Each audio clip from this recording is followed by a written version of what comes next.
Welcome back, everybody. We return with another Monster Monday with a group yet to be named, although Dead is starting, or Worried is both good, aptly named for this group at this point. However, as we last left off, the party had managed to finish up their combat session from like 2 weeks ago that I had originally planned for them. Unfortunately, due to technical issues we ran into, we were not able to complete the entire battle. Though, as the party managed to explore the cave that they had found themselves in, unfortunately, due to a lack of either spot or search checks, or the amazing ability to hide and move silently amongst these trolls, the party did not manage to spot them whatsoever. We would lose them. Okay, that's fine. Though the party would try, they would find themselves distracted by a rolling rock trap, like in Indiana Jones. Tun fully curious about the trap as he continuously kept looking at it and then back at Doots. Very interesting. It was very interesting. Doots' face just as interesting. Always. Yes. But unfortunately for the party, as they would find themselves ambushed by Srat and her followers, the party would decide to, rather than chance their fighting their way out with Tun being the only one they thinking that could survive the onslaught of these trolls, the party made a deal. Taking a few extra trolls' bodies that had already been slain, and in exchange for getting the horrible exit stage left that Strat tried to pull off as the entire party fortitude saved easily. Still, one of the more entertaining sessions for that.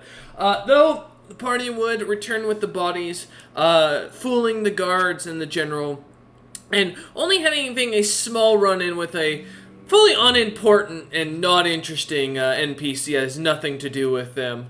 The party would convince the guard or the city guard that they had managed to finish the quest. Requesting a reward be sent to their chambers, the party decided to head back to the tavern for the night to enjoy themselves, celebrate their victories with drinks on the house at the slaying and capturing of the final group of trolls. However, in the night, a message would be left at your doorsteps, summoning you lot for your heroic deeds. We come back to the following morning, each of you finding these letters fully written, easily able to be translated to languages you each understand, as it seems to slightly morph. The summons seems to be something about a heroic feast, and a request to celebrate and congratulate you lot, and reward you personally. This can only go well. Oh yeah. I was thinking the same. I want to go to Thundertooth. I want to see Chuck. Okay. And we can make our way to Chuck and then go and receive this so glorifying reward. As you kind of say this out loud, dudes, you feel a slight pang to your head. Give me a will save real quick. What is it with everyone having to do a will or a fortitude or reflex save except for me? So I got mean, an you are. unnatural 20. Just a unnatural 20? Alright, you A take... unnatural 20. Oh, unnatural 20. Oh, okay. You take, let me roll in fairness. 2 points of psychic damage, as your head starts to hurt slightly. A headache this early in the morning, and I didn't even drink. Yes, you did. Maybe you should have had more Maybe. coffee. You know what? Water. Yeah, I'm gonna go get some water. Okay. Just use it. I head downstairs and try and get a thing of water. Immediately as you do, you see everyone in the inn is staring at you. You feel the very cold and quietness of the inn. Strange for the fact that it was just a moment ago so loud with excitement, joking, and jovialness. As you enter down, the innkeep looks over for a moment. As they kind of look you up and down, you feel for a second something doesn't feel right as Vel stares, but almost without hesitation, a glass of water floats over towards you. I take it. I pinch myself to make sure I'm not draining. Am I This is down there as well? awkward. I assume the rest of the party would start to follow their way down. Yeah, Alright, me I'm coming going from to- outside the stables. Yeah. I'm gonna take a look at Doots and do a spot check on him. Alright, yeah, go ahead and give me a spot check. Tun coming into the back of the bar, I drink walking the in. water. Okay. 14. Dude, as you look him up and down, he does look like he kind of doesn't look any different. Slightly, looks like he keeps furrowing his brow, in front of you, and like kind of grabbing at his forehead, but otherwise nothing about him kind of comes off as, strange. Okay. As you drink the water, yeah, it's cold and refreshing. Staring at me. As you say this, Why is everybody I staring? also stare dudes. he turns Oh, his head. dudes. You just, for a moment, you see the eyes of Vel. Normally a very almost bluish coloration early in the morning, as they slightly change throughout the day, seems to almost go a jet white, or a completely white, covering over as you hear a voice suddenly start speaking from the creature. You would dare to turn down both my invitation and be disrespectful to me on a day I offer to congratulate you and throw you a heroic feast. That is what you What did think you do?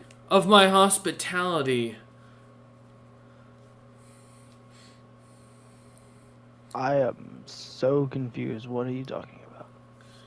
The tone is you wish to speak of my invitation as if it's disrespectful. I do not. And you can feel the energy in the room, the arcane or mana start to crackle a little bit as the person seems to have their eyes go back to normal and the magic dissipates around. People go back to like normal as if nothing just happened. Melvin, realizing who that was, straightens up a little bit.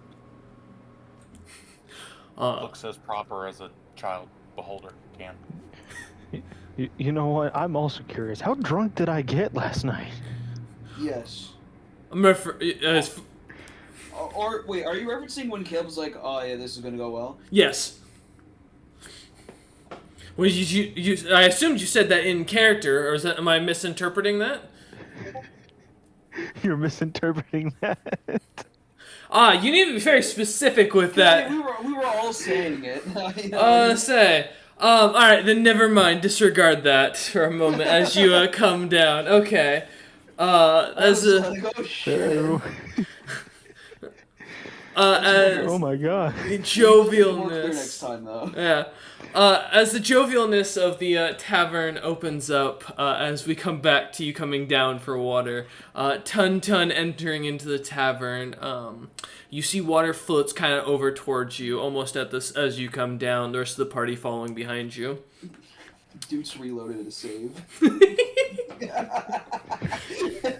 Listen, I misunderstood. Yeah, I- it's good. It's I don't did the DM is not drunk yet, but you know we can fix that. No. Oh man, but no, yeah. As you come down, the jovialness of the tavern seems to pick up. People are seeming to be drinking, having a good time, getting ready to go about their day.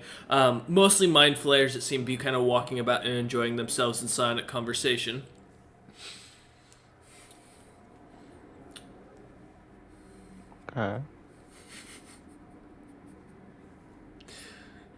Okay, guys, I want to go to the shop. I want to see Chuck Chuck. Then let's go see Yeah, that Chuck works. Chuck. All right. As you kind of start heading out of the tavern Do I down. still take the or did I still take the damage or not? No, you do not. That was for the comment. That was the first sign you just fucked up. General advice: when you go into a psionic city or a city led by a psionic-like creature, if you start taking psychic damage randomly, it means you've probably insulted someone powerful inside the city.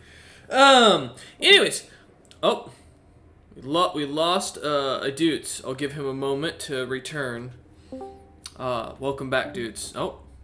There he goes. I think that Dutes does not want to reload the save and apparently wants to return back. No, the save was corrupted. Yes. It's time. The save has corrupted. We go back and I smack them. The interweb goblins, yeah. They've begun. Welcome back, Dutes. Do you want to reload back to the fucked up save or no? Are we good? No, I'm fine. I just wanted to know if I still took the damage or not. No, you're fine. You're good. Yeah. Okay. Yeah. As you lot start heading down the main city block, heading off to the side or to the left, I believe it was, heading down the left road. You continue down toward until you come to the open lot. The shop having looked like it's been slowly getting upgraded. Some rough platinum brick walls are starting to be stacked up on the sides of this forge. You can see a couple of other Murloc-like mind flayers kind of walking about in different coloration that look to be now wearing like actual proper smithing gear. Some of them even covering their faces so that way they don't burn themselves. Though a few others that don't seem to very much care as the fire just lightly singes them. Choc having seen you lot, immediately pops or heads over, excitingly smiling. Hi, Chuck Chuck. He smiles and waves. I'll wait. You getting an upgrade on the place? He nods up and down, and then kind of pulls out a piece of paper or a little booklet with paper on it and starts writing something down as he pulls out a little what looks to be some sort of piece of coal that's been kind of refined down to a tip. And he writes it down and holds up the sign that says, "I sold my tongue for a new building." Oh, wow. And he opens his mouth and there's nothing there. Yeah, well, better than one of your hands, huh? He looks down at the slightly metal hand that on his right hand, Oh. and then looks back at you and then smiles. He gives a thumbs up with it though. Okay. I have punching daggers, so I pull out my 2 punching daggers, and I show them to him, and I go, I want to get these upgraded. He kind Do of you have? he pulls one of his apprentices over and like with the fingers, one kind of like you see them like almost pulled slightly backwards, and they start running over and go, yes, I will speak for you. Chuck, and you see Chuck start kind of giggling. And the apprentice continues as this small, slightly bluish skinned, a little bit of a tentacle going out of his nose, just in an unfortunate portion of his face, looks at you and nods and goes, "We can upgrade. We can upgrade." What do you have available, or what do you have as options? Chuck says, and you see the Chuck giggle again. That is the question, Gygax. You see the apprentice continue, and he goes, Chuck says, meet with the master before and come back. Something. Sorry, he's gargling in Psionic. Yes, I know you don't have a tongue in Psionic.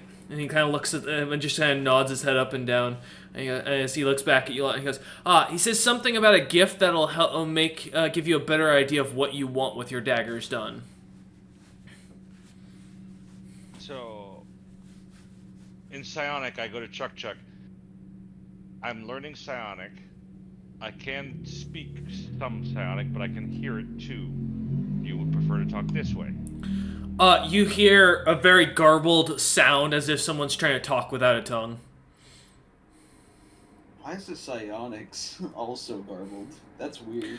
The apprentice looks over and goes, to explain, in Mind Flayer societies, selling one's ability to talk would be pointless if it only affected your physical ability, as we do not speak with our mouths as normal. I, as a young Mind Flayer, have yet to fully gain that full capability that they would have to fully communicate psionically. I'm in that boat too. He looks at you, see, and eyes up the tentacles and goes, "We are not the same." Not the first time I've heard that. Chuck continues to say something about shadows, some sort of weird forging technology that the master has. He's not really making much sense. Something about a symbiote. I don't know. I don't know what that means. So we have to see the master before we can come back and shop. Chuck just says that that's a better option if you want for what you want on an upgrade on an item. He says that he can upgrade it, but it'd be kind of pointless if you're gonna come back in like an hour to retell him he has to change the order. Okay. I'm hungry. Tun, you hungry? Ton. We can speak psionic, Tun. I know. He just says in his head, Tun to be an asshole. You dick. How about some cream-filled pastries? Cream-filled pastry sounds so divine right about now. Okay, let's go. I'm ready to meet the master. Oh, okay. Well, I mean, there's a feast prepared there. I'm pretty sure they'll have things there. Okay, I just don't want to...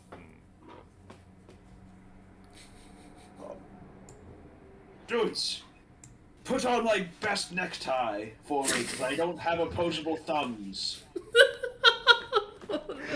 I pull it out of his bag and put on his best tie. Thank I'm you. stuck between two. Hanging What? by- We're feeling. What? The only thing Tun requested for commoner's clothing in his commoner's clothing bundle. Just a bow tie. Alright. As you start, you kind of tie it up. Give me a use rope skill check, dudes. Alright. To see how pretty of a tie this is. 17.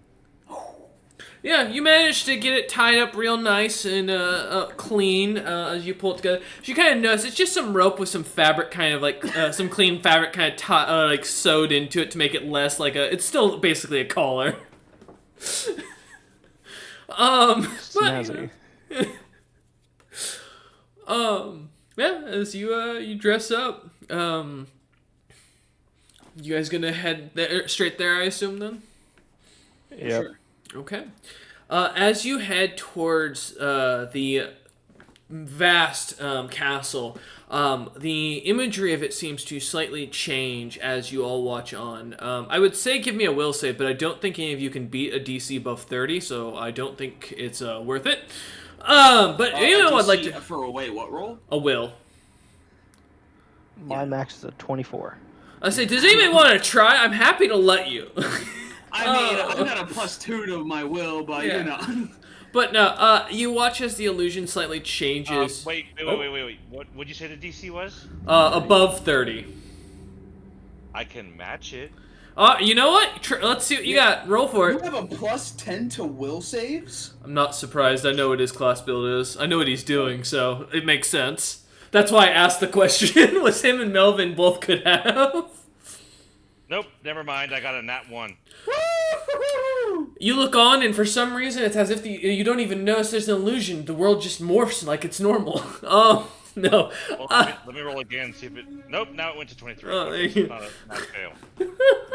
But no, as the castle seems to slightly open up, the wall gates suddenly expanding out as you walk through a gorgeous green like field with flowers abundance, a very beautiful platinum bunch of statues of different figures that none really make any sense to you, as it's just artistic evaluations of the sentient mind, if you will, made by a mind flayer. In the center stands a very large water fountain that seems to be made of solid platinum shooting out water. On a bench off to the side with a couple of tables set out, the same mind flayer from before stands. Now, looking more like a natural illithid with just a very large head, a slightly purple coloration now, the eyes seeming to be more humanoid-like, now giving a purplish coloration, the tentacles pulled up a little bit, making it more look like it has a mouth. The creature sits there, a feast set out of different meats, pastries set, different drinks of glasses of wines and different alcohols set aside on a very nice picnic bench of sorts with benches off on each either end. He seems to wave you lot over. Fuck it. I walk over. Yeah, I'll float over. Yeah, follow. Yeah, as you sit down, he kind of smiles and stands up, holding up a cup as he kind of like waits for you lot to sit and grab a glass. Gygax mopingly following. Zebril, or who you assume to be Zebril at this point, raises a glass, kind of stepping out from around the bench and goes to sit up on a chair that suddenly appears, kind of slightly raised above and at the head of the table, as he sits down at it. As he does so, he invites you lot to start eating, and as you begin, the food is delicious. The meats, different animals, different vegetables and fruits that many of you have never seen before. Creatures that slightly wiggle and try to run away on your table that kind of catch the eye, though seem I like to... the hunt. Seem to have a very sweet honey-like center taste. One area, a bowl full of what looks to be small humanoid-like brains that have been set aside. A couple of troll heads sit off to the right, some of them that you recognize. One of them immediately, Gygax, you recognize as the one you look like. Gog? Wait, what? Gog. Oh. Wait, what? I don't get the reference. Wiggly live worms. Fed Oh, yes, okay, yeah. But as you watch, he invites you lot to eat food, kind of being brought to you whenever asked for a serving of it.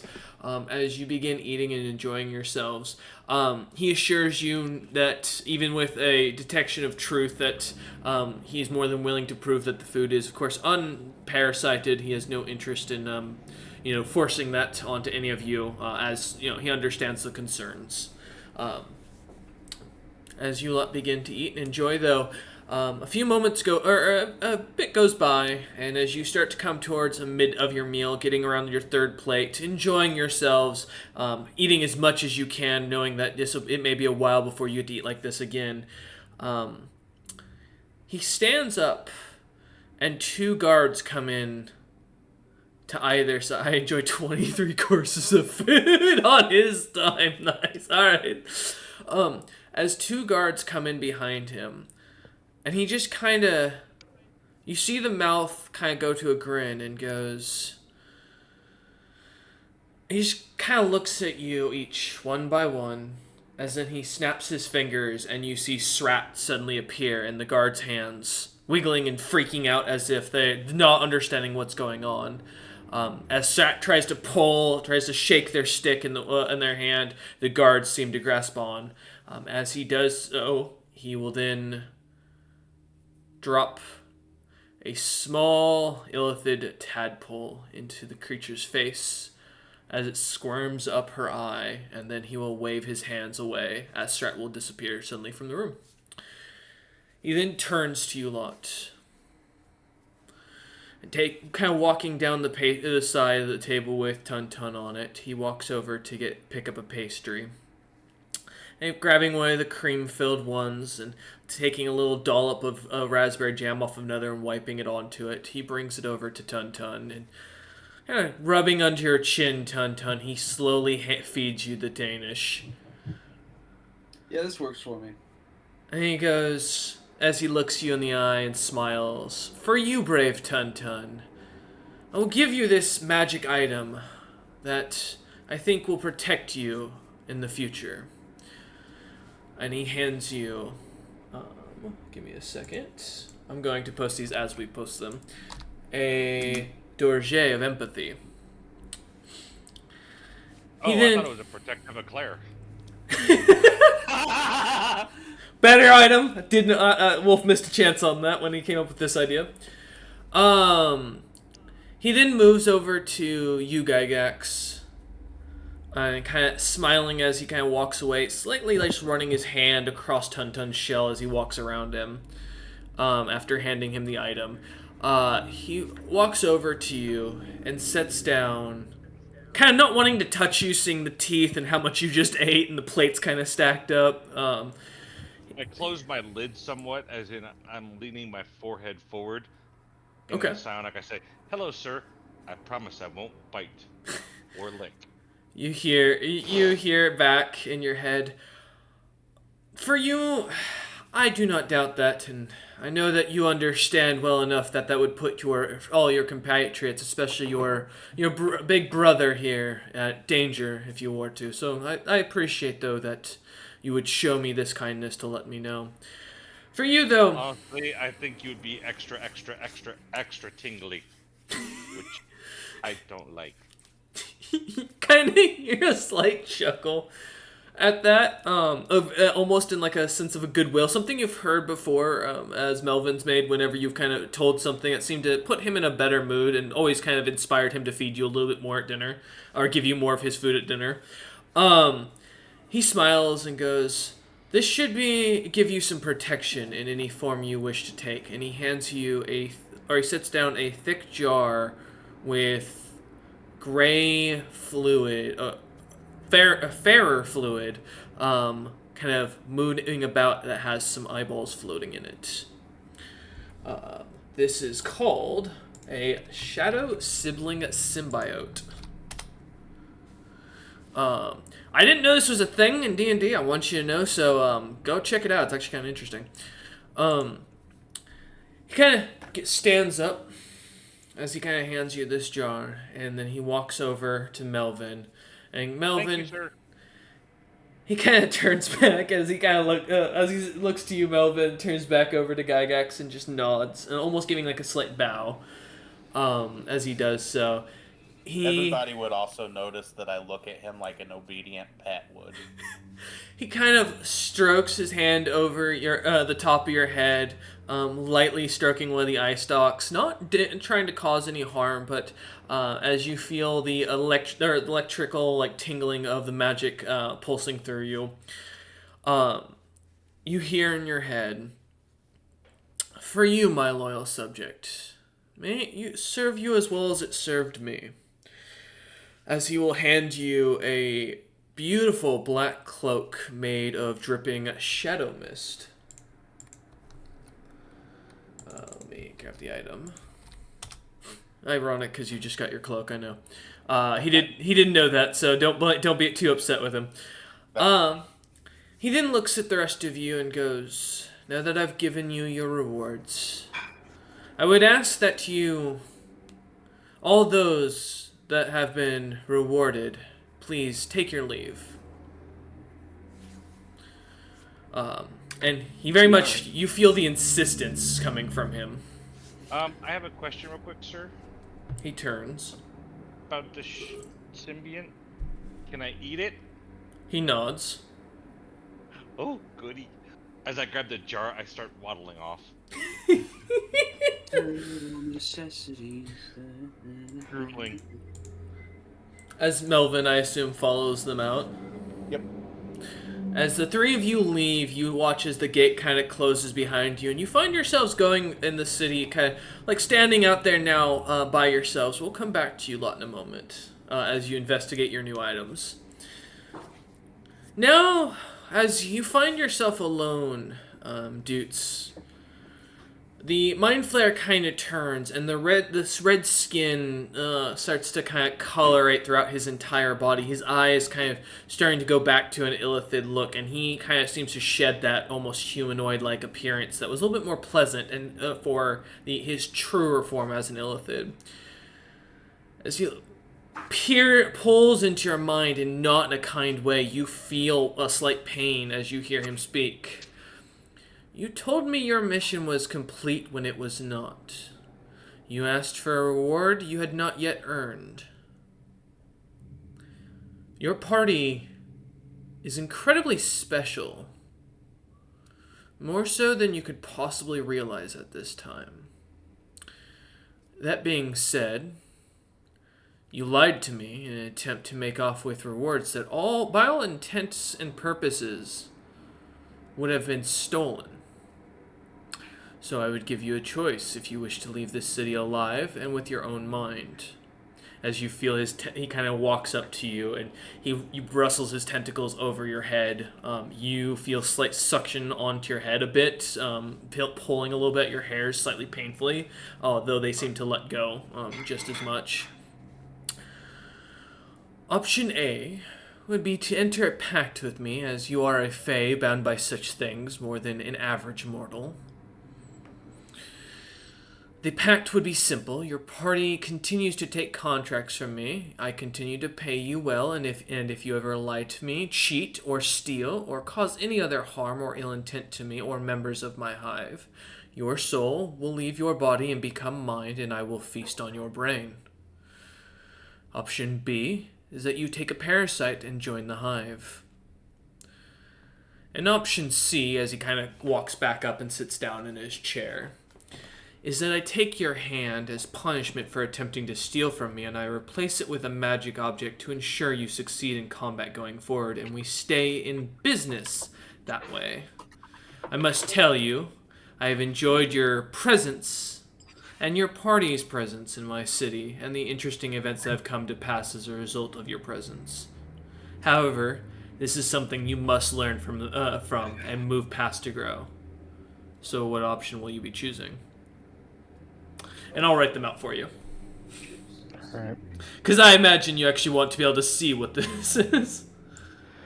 I mean, I was immediately going to start asking questions. Yeah, no, 100%. I've been there. Let me just clean this up a little bit so it's easier to read.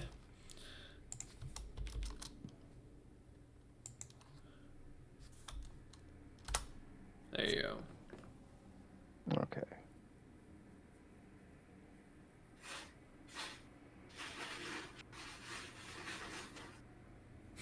They're really cooking up a storm in the background. Yes, and my family is screaming in the background. Oh, I don't even hear that. No. My main concern about this pact is what if I take an action that I do not know would end up causing harm to the hive? You will die.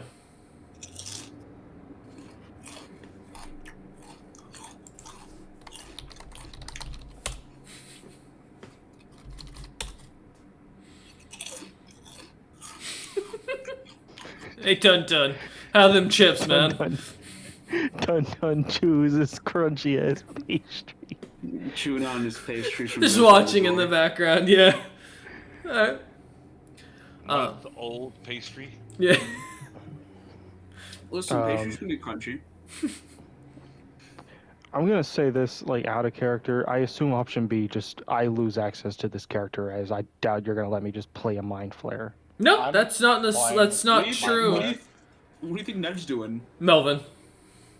Sorry, Melvin. Ned is One of not a those. mind flare. I promise you, Sunday does not have any current mind flares in their party. Yet. That's why I said current. Here, hey, if you want, I can send you what Wolf's pros and cons were. I can find them.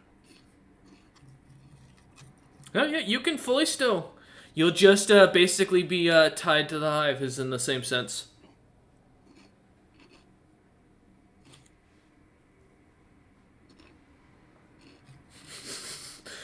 Tun, tell me about the crunchy pastries.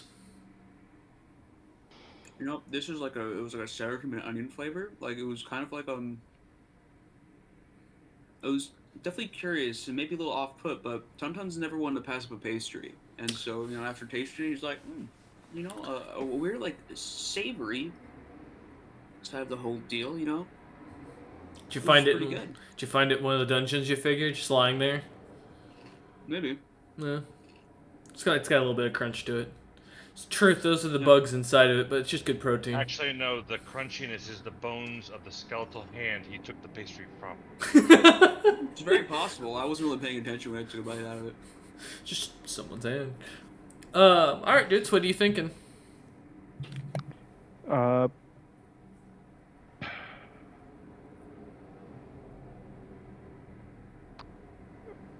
Honestly, I'm not thinking I want to take this pact because just of the implications of a chance of any time where, because there may, hold on, yes? Ah, the pact giver has shown up at his house. See, what you don't know is Zebral's player has just showed up at Dudes' house and is there to enforce the contract. Wolf is just about to beat the hell out of him. Is that what you're saying? No, Wolf's there to just show up and stand there as he says yes to the deal. So, no, I got told I gotta take out the trash, so I will actually be back in a No minute. worries, we can take a second. In the meantime, That's right. Take yourself out. As Tun, Melvin, and Gygax, as you're standing out there, a guard does come up towards you a lot as you exit the city. While this is going on inside the castle, he comes over to you lot and bringing up what looks to be a quest document from one of the board inside the inn. He hands it off to you and saying in Psionic to each of you, goes, the master has informed me that you will be tested with capturing a creature alive, and you must bring it back here alive. We just need you to bring it to the city gates. The guards will assist you. We did do that once before, so I mean maybe. Yeah, but tested or tasked? It is a quest in which you will be paid for. So it is a request that you take it on as a task, but it is not required that you do so. The master has correct. He nods as you kind of get the sense this is a younger mind flayer that looks to be in newer armor. And he goes, the requirement is that you must take these living mass of limbs that was freshly created and bring it to the city gates. The guards will assist in capturing it from there. You are not to harm the creature in any way. However, you may, if you need to use spells to manipulate it and such, that is fine. Please do not harm or kill or cause the creature any bodily harm, though. That would cause it not to function. I don't get to eat it? You can eat anything that falls off of it, the master has deemed, but if it is still attached to the creature, we request that you bring it alive. Okay.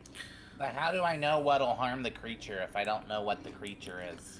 It is a living mass of limbs. It is in the same species as the Hecatoncheires. I'm going to write that down for you because I know I did not pronounce that correctly. And as he holds up an image of it, allow me to pull that up real quick for you, just so you don't have to Google it.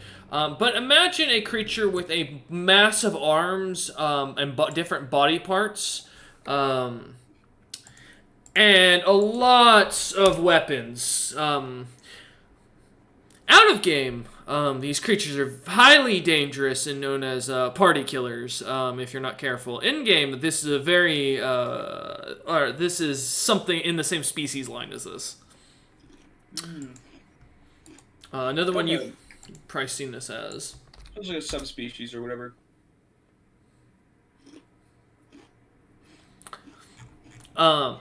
If you would like to try and roll for it, I will take a skill check of nature, knowledge of nature, or I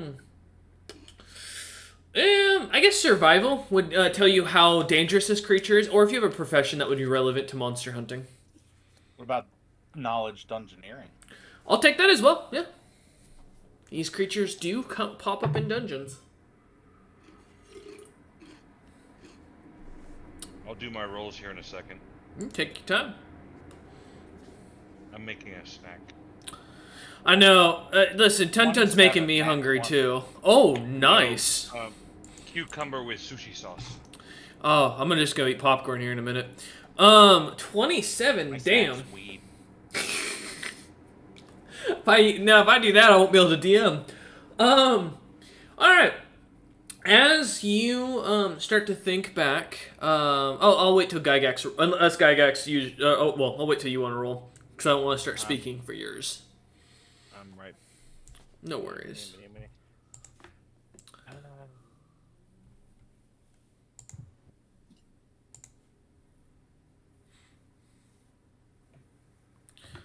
All right, 19. Ooh, nice.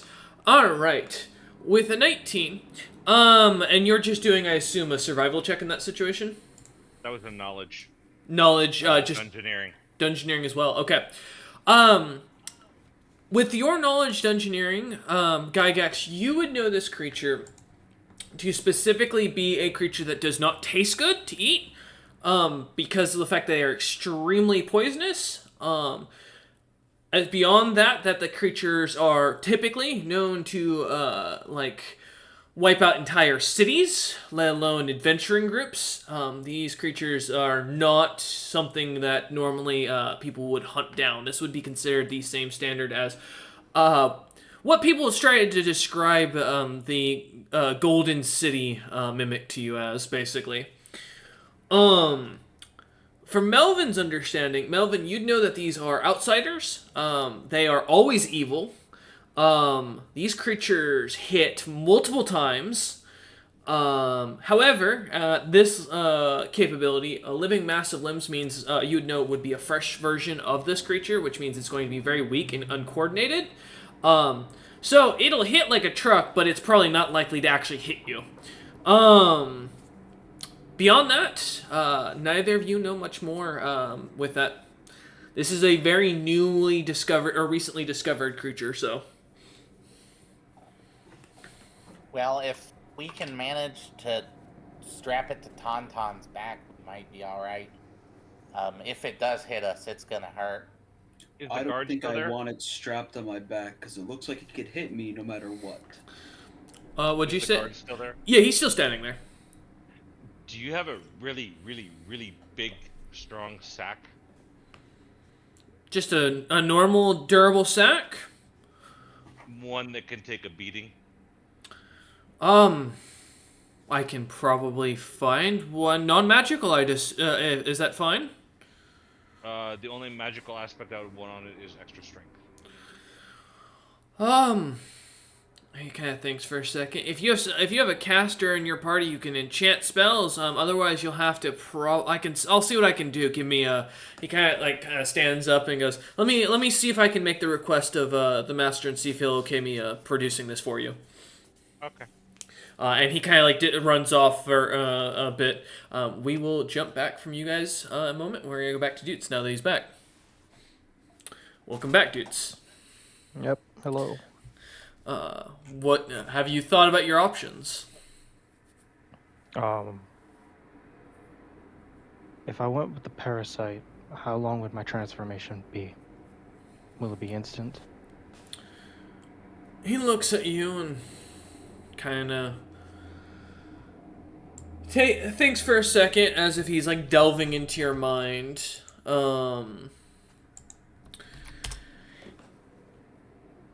And nods and pauses and goes, like your compatriot, Melvin, it should not be an immediate effect, but a continued effect. However, you will be one with the hive, in the sense that you will not be able to go against the hive.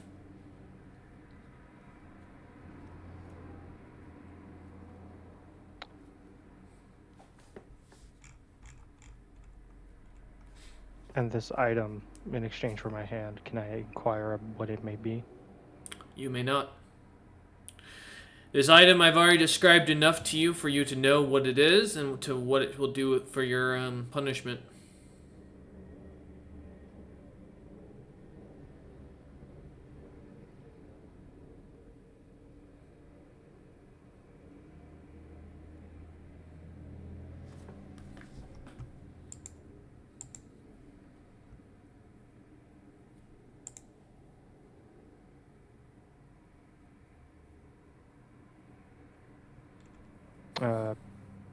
Mm-hmm. Yes? I need a few more minutes to think about this. I'm sorry. No worries. As we jump back over to Gygax, Melvin, and Tuntun. The guard comes back a few minutes later, and he nods and goes, "Alright, I have brought you a bag that, in theory, the sack cannot tear, but can only carry up to a medium-sized creature." Is the creature we're supposed to catch medium size? The creature should be small at this point. Oh, good. Oh, also, I should note we did find a similar creature in the trash can behind the inn. Did you lot happen to know anything about that? I took all the troll parts, so that ain't me. Ken looks at you and nods. It looks at the rest of you, seeing the troll cloak, and the other bits and bobs, and kind of nods and goes, "I see. Yes, you do seem to quite recycle. It must have been someone else. Interesting. Anyways, the master had asked us to inquire about such a creature that was loose. Just don't ask about the star on the back of my cloak. I can smell it. Don't worry.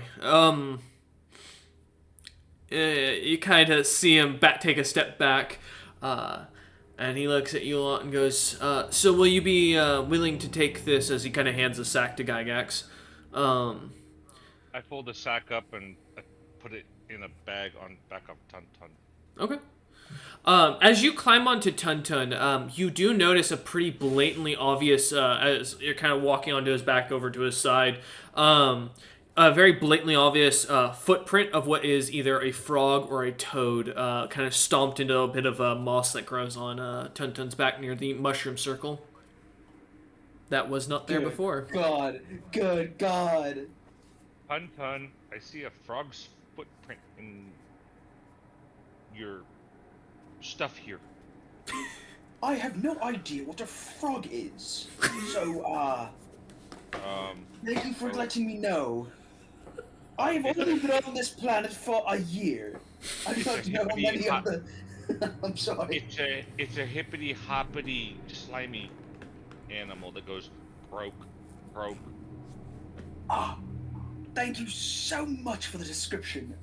I can perfectly recognize a frog if it comes over my path now. Gygax, for the shits and giggles of it, give me a perform. If you don't have a specific oratory, then just general perform will work. Let's see how good your frog performance goes. See if he'll remember this. It's all right. I mean, Tuntun, you get the basics of it. I mean, the sound seems like you'd definitely catch on to the sound. It's pretty distinct. So croaks. I got it. There's gonna be a frog that's gonna go ribbit. I'm gonna be so confused. As you lot kind of or as you're standing there, the guard kind of continues staring, kind of waiting to see if you're going to confirm to take on the mission fully, and also to see if Dutes is going to come out anytime soon, as he kind of keeps looking back at the gate behind you. We can jump back over to Dutes. Dutes, are you ready? I'll take the parasite. You sense, you can't help but notice a slight surprise on the creature's face that even it can't seem to hide. I'm fucking surprised too. Holy fuck. And he nods and goes, "As you've chosen." And his guards come up, suddenly appear behind you. They are going to restrain you, one arm on either, or one on each arm. And he is going to walk over to right next to his throne, into a giant bowl of little parasites swimming about. He is going to pluck one out and walk over towards you and drop it onto your eye. And watch as it climbs in. Immediately, you start to feel an intense pain. Give me a fortitude save to start with. Okay, and I will say out of character, I was so tempted to say, no, not that one. I got 13. I was asleep when this happened. I didn't have to deal with this. Give me a will save. I got a 6. Okay. You black out almost immediately from the intense pain. It is like your brain is being cracked, the worst migraine you've ever had with a hangover on top of it. As you pass out, the guards kind of drag you outside as they see the younger guard still standing there, looking, kind of waiting expectingly for you lot as he hands off the bag. Or after having off the bag, the two guards drop Doots on the ground, kind of landing half onto Tuntun's back, and turn and go back into the castle. The walls seem to shut, and the mirage changes back to as if the castle had no walls once more. Do I sense the difference with Doots? Almost immediately. Okay. First off, you have a psychic link to him, so now you can speak to him psionically as long as he's up to 150 feet of you. I'll give a full explanation later. Oh, perfect. Yeah. But as Doots has dropped, the guard standing in front of you that just brought the bag looks at you, looks at each of you, and just kind of nods and goes, "It seems the master is done, and I have been informed to return to my post. Good luck when you're hunting, and I hope that you do not die. It would be very unfortunate if our new brethren would fall." And he kind of turns and walks off, almost militaristically. New brethren? What the? Oh, god damn it. Anton, you lost your accent. Yeah, it happens sometimes when I get aggravated. It's what him is there speaking. to be aggravated about? Nothing rather than nothing. Gygax, can you help me get Doots the rest of the way up? Okay. I use pseudopods to stick to Doots' shoulders and pull him up on top of Tuntun. Okay. Yeah, as you pull him fully up, go ahead and give me a strength check for that, just to see how much it takes, or how long it takes you. Am I giving you a strength check as well? Yep. Surely this can't go wrong. Our wizard, who is famous for his strength. Oh wow, a 15. Don't you know? Yeah, between the two of you, you managed to kind of pull him up onto it. You get Doots' head kind of slightly sitting on the nice mushroom circle, you suddenly kind of are pulling his whole body up. The mushrooms start to glow for a moment, and a glowing portal opens up, and Doots' head kind of slips through as he is now staring up at the sky, unconscious still. As it's, on the other end, it looks like his head's just sticking out of the dirt. Did we see this portal open? Oh yeah. Anton, there's a portal or something on your back.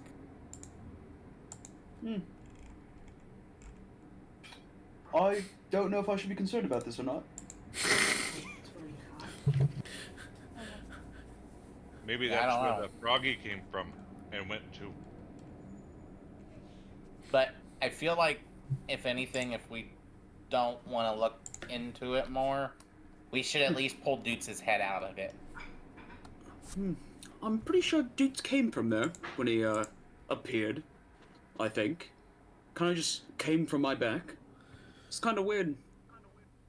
I was like, I'm too young to give birth, and I don't know if that's how birth works. But Is that where babies come from? I don't know. I think, maybe...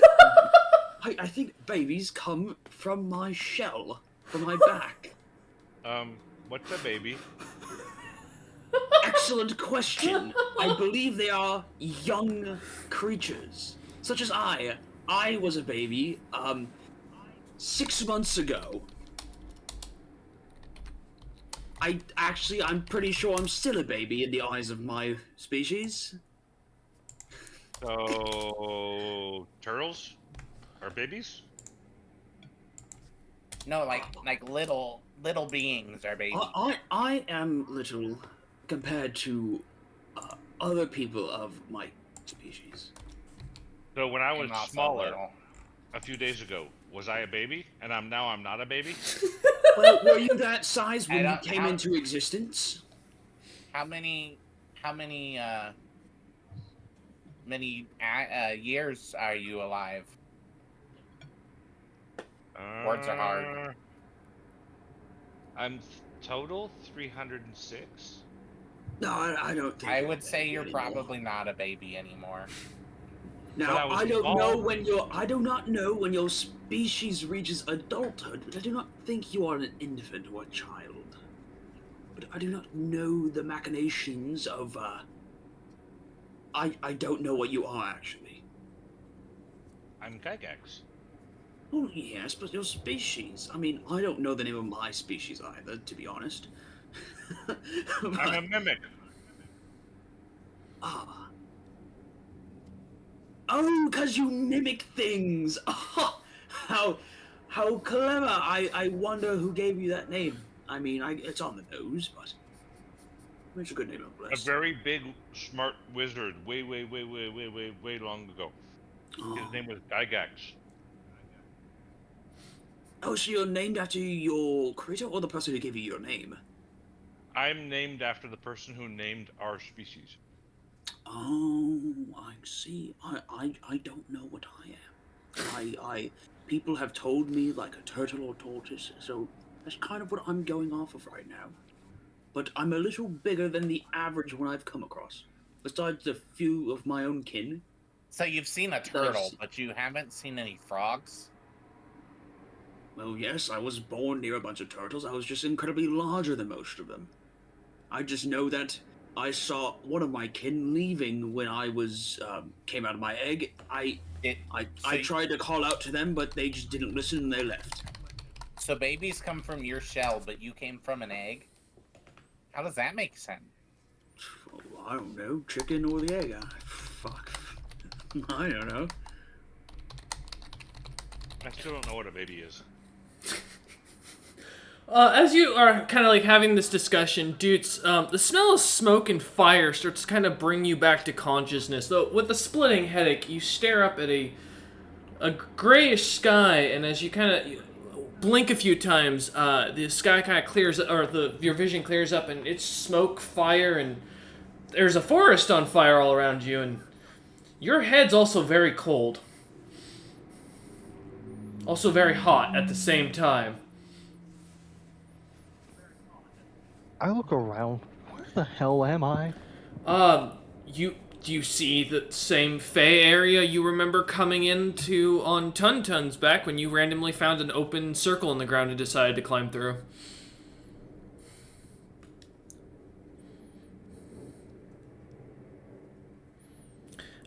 As you I crawl through the hole. Okay, bye. Bye, I guess. Yeah, Melvin and Gygax are kind of like just talking with Tuntun about this in their heads. Suddenly notice as you start to kind of like put your hands into the hole and pull yourself further in, not even paying attention, not hearing them as you pull yourself right through. You pull into the Feywild and you see the forest is ablaze. There is smoke everywhere and creatures are running past at significant speeds. While Tuntun opens his pastry bag once more. Is the portal This still one open? has mozzarella and pepperoni. The portal is still open. As you look back in, you can see Melvin and Gygax staring, I assume staring back into the circle. Yeah, in amazement. My home is on fire, Guys, what's going on back there? I can't really see. so You can smell smoke, Tuntun, coming from your back. What? My bag's on fire! Oh! No, Ah! Tuntun trying to run fast, can't move more than a few feet. Doots went through the hole. What? No, what? Ew! Ew! I didn't feel anything! Oh! no! Oh God! He's not a baby anymore. He's an unbaby now. No!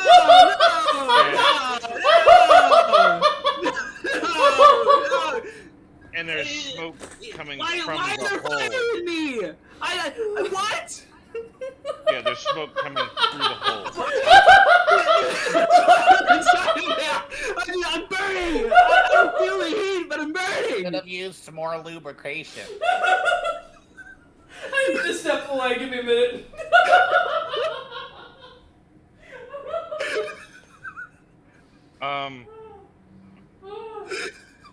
Yeah, sorry, Gygax. Go ahead. Why are you So- inside of Tauntaun? This is the Feywild. Huh? This is how I met Tauntaun. So It's you were a born land from the in the Feywild? world. So you're a baby from the Feywild? Do I even know what the Feywilds is? No, none of you would. Okay. Yeah, Just there's. using the words. Yeah, you're good. So. Yes, I am a Fey. I don't know if I would be considered you a were a baby. Doots. I am Doots. I am 122 years old. And you're my brother now. So you're an Yes, old the baby. details can be. I guess. I'm figuring out why this fire is going. How do If we y'all- get Tauntaun in If you would there? like to join me, you can. Oh my God! Could you I imagine? do not know. Implodes.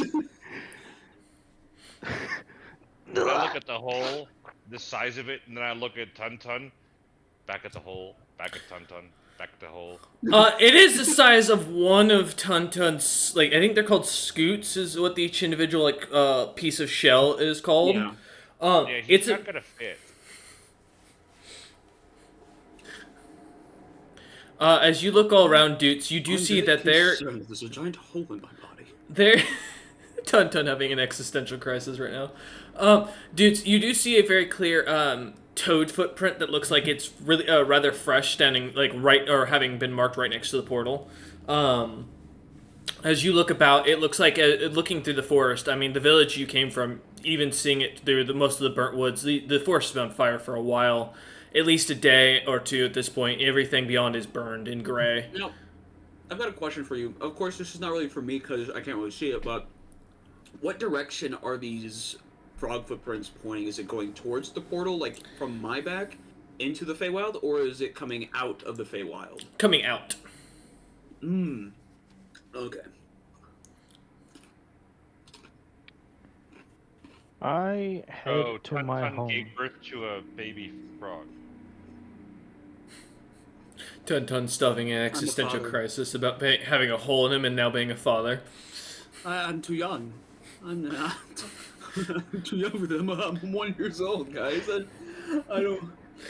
I don't think I could be a father. You gotta go pay child support. Oh, Fuck! but Not dude, my hard-earned wages. How do you know you're too young? You don't know which species you are. You know, there. Thank you, Coltac, for putting me back in line. I'm very confused. dudes, as You you, know, oh, go ahead. Gygax, if you want to see if you can help Dukes, if you can even get through there, I'll stay with Tauntaun. He seems to be having some difficulties right now. He needs a friend. You sure, brother, that I should go through there? Well, I don't even think you can fit now that I think about it, but if you wanted to try. I shape change into a ladle with feet, and I walk. Oh, that's right. Yeah, you jump in and it rights you kind of back up to where you land on the dirt on the side of the portal. As you both now stand there, Dutes and Gygax. What would you like to do? As you see a burning forest, creatures running past, kind of giving you a pretty wide berth around you lot as the trees are on fire. The arcane energy in here is stifling. Don't stray too far off now. You get the sense that if you cast a single spell in here, it could go all the way up to a 10th level spell by accident. Oh. Yeah, it's like that potent. When I breathe in, does my tongue tingle? Yes, extreme. And in fact, actually, to such a point that it goes numb almost immediately. Dudes, can we go back through? I don't like this place. My tongue tingle numb.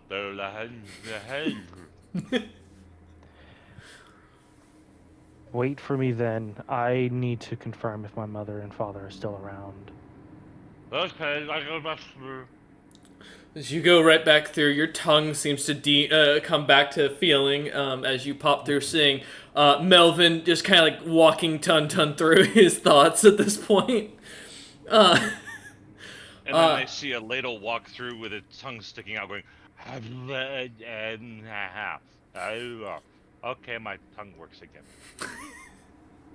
As the tongue disappears into the ladle. Dudes, what are you doing? I'm running to my home. Okay. This forest is on fire. It is cloudy. It is smoky. A lot of this is kind of unrecognizable. Give me a survival check to see if you can manage to find your way through here. 13. 13. As you start going in after a few minutes, you find yourself turned around, though not lost, as you're able to find yourself back to the portal pretty easily. Due to the forest being so burnt up, everything looks the same. You don't see any signs of a village anywhere near as you look around. Though you know your village should be not more than maximum a day's walk from this portal, and should be easily spottable from here.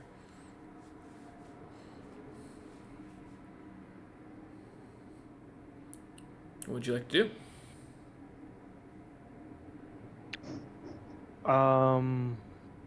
Would I know if my mother's patrol would be nearby? If something caused the fires to go up in this sort of fire, she would be probably somewhere trying, either at the epicenter of whatever caused it, or you'd guess would probably be back at the village, trying to protect the city from being lit aflame. However, you would suddenly, kind of as you start to think about that, you do recall something that kind of sparks in your mind, looking down at the portal and seeing the footprint.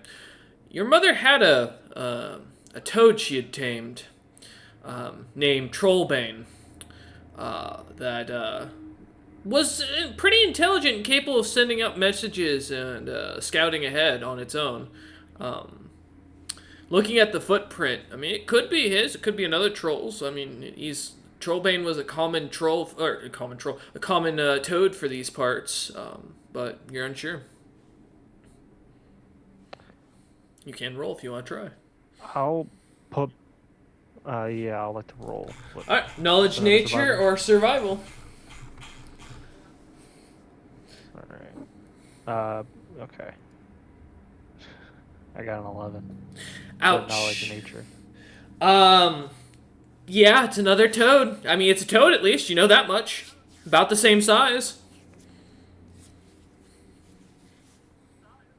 Can I take a deep breath and focus more on it, see if I can recognize it?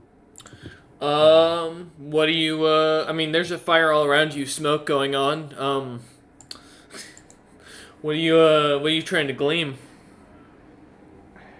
Any unique markings on the foot that would symbolize it being Toad's Bane, like, you know, a shorter toe or a missing toe?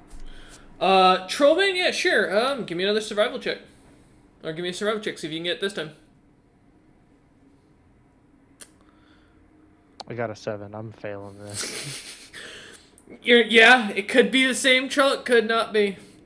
The fires are starting to rage and get heavier. Okay. As you pop your head out, Tun, who's looking over the side of his shell, sees your head pop out of a hole in him. Have y'all seen a toad recently?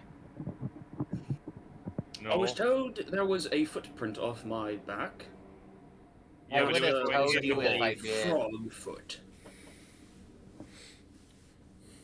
Perhaps it came through my, your portal, my shell, as I was sleeping over the night.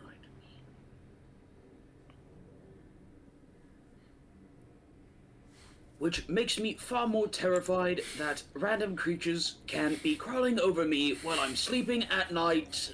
I do not like this thing on Not my just over you, but out of you. This day is almost as terrifying as my hatching day. I will also mention, as you kind of state this, you do notice there's some like leftover bits of troll on your like right underneath your shell or right inside your shell where your neck connects. Tun, as you notice, and they weren't there before. Oh, hold on, let me check my stores. Going inside, checking my net flaps. Gotta clean this shit. I don't remember this being here. Yeah, as you go inside, you suddenly see a rather fat-looking toad sitting in there with a leg sticking out of his mouth, sitting inside your shell, chewing on what looks to be a piece of morph troll, as he just kind of eyes you up with his big bulbous orange eyes, looking you up and down. You do notice they seem to sparkle slightly, as if they're not like almost as if they're kind of like glassy or something else. As he looks at you, continue to chew on this leg. Hello there. I'll be right back. Okay. Gygax just goes running down the street. Gygax just disappears off to go talk to the fucking merchant or Chok. No, as you say hello there, he looks at you and it's in your head. You hear, "Hello there, Sonny. How you doing today? What are you looking for?" I'm wondering why you're in. My new home, yeah. See, I bought this off of a guy. I paid a good gold piece, and now I got all these fancy pastries I was eating. It was great, delicious. But this is my body. Yeah, we got a nice hole in here that I'm renting out. You see, I bought it from this one dude. Don't worry about it. I may have eaten him. There was a little fey creature inside here that was whispering evil things into your night. I don't think you were catching on to him yet, but Speaking of which, you see, you ever seen a young fairy-looking guy? Looks kind of not like you. A little skinnier, fleshier bits. I've seen a lot of those. A lot of people that are fleshier, skinnier, not as big as I am. You would have, as I've been hearing from your mind for the last 5 minutes, given birth to him a few months ago. Something about, guy looks like he got lost his family or was going off to prove something. I might have the guy, hop on my head and I'll show you to him. Wait, now are you just trying to get me out of this sweet bachelor's pad as he kind of puts another pastry in his mouth? If you stop eating my pastries, I won't. I sense that we've come at an impasse and I don't want to be eaten today. And you seem to have the advantage in this, environment. Alright, you see, we'll go on out. He kind of crawls his way out, hops his way out behind you. Instant like death in Tuntun's We're in eyes. town, so could we hear that entire Oh, conversation? yeah, fully, yes. As this toad comes plopping out onto Tuntun's head and looks over, seeing Dutes' head sticking out and goes, if it isn't the young master, you see. Dutes, how you doing? I've had better days. What is going on with home? It's a little smoky in there, isn't it, you see? We got some problems going on. Your mother sent me through, about 2 days ago. Actually, technically, I think it was 3. I don't know. I've been enjoying a lot of pastries. Hey, good news, though. You don't have any more of those little, like, fey pixies floating around that were caught, like, jabbing you in the butt and stuff and, like, poking at your armor and stealing pieces of mithril from you. I ate all those for you, big guy. Thank you. Yeah. It's like a fucking symbiotic relationship going on here. Alex, Is the frog also your baby? I know who my mother is, you see. I popped out of her back at a young age. As a strong tadpole, I grew large and then ate all my kin that couldn't grow larger than me. If I bought you a top hat, would you wear it? I wear armor into battle, so I don't see why not, you see. Young dude, so I came here to warn you. Your mother wanted to let you know a dragon was invading the city and you needed to help her. Though that was 3 days ago, I assume that mission's probably kind of gone. In that case, she's been taken and captured, I'm sorry to tell you. Good news is she's still alive, otherwise I wouldn't be here. So that's at least the good news. Bad news is the fact that I'm here means she is not in the Feywilds anymore. You see, probably taken by the rest of the village, you see. Or not by the rest, with the rest of the village, rather. You see, we watched. We got invaded by some creature, some red, tall creature. Big wings, angry, sang horribly. Really full of itself. They took half the village in the first night. The second night they set the city, or the second day they set the entire forest on fire. You see, I was sent here. Toad? Yes.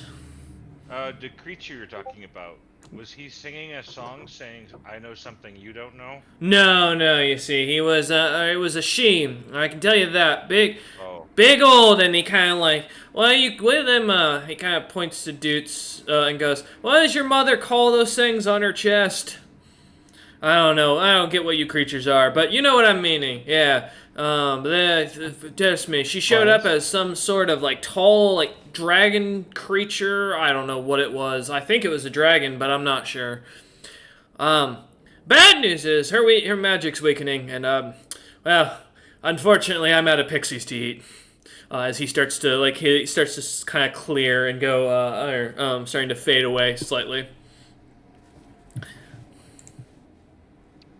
I crawl back through the portal and close it.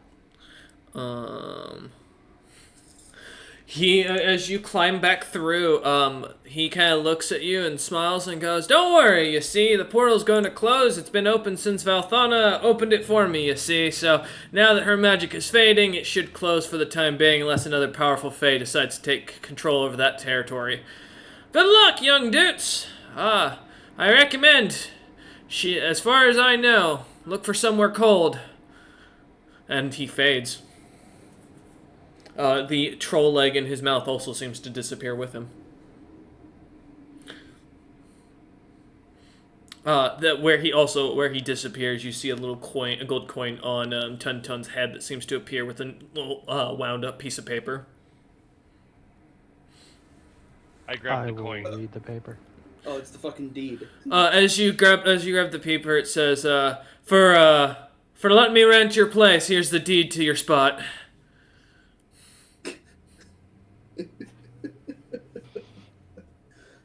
I give the coin to Tun Tun. Okay. Thank you, man. Thank you. I give the paper to Tun Tun. Yeah, guys, come on now. Thank you. You own your neck again. I'm so fucking glad I own my body again. You hear in your head, "Are you sure?" Oh man. At least I think I do. Can I check his flaps to make sure there's nothing else in there? Yeah, you know what? My flaps. It's private. This isn't the first time I think you've tried to go into his flaps. Are you sure you want to try this again? You've caused me enough mental strife today there, dudes.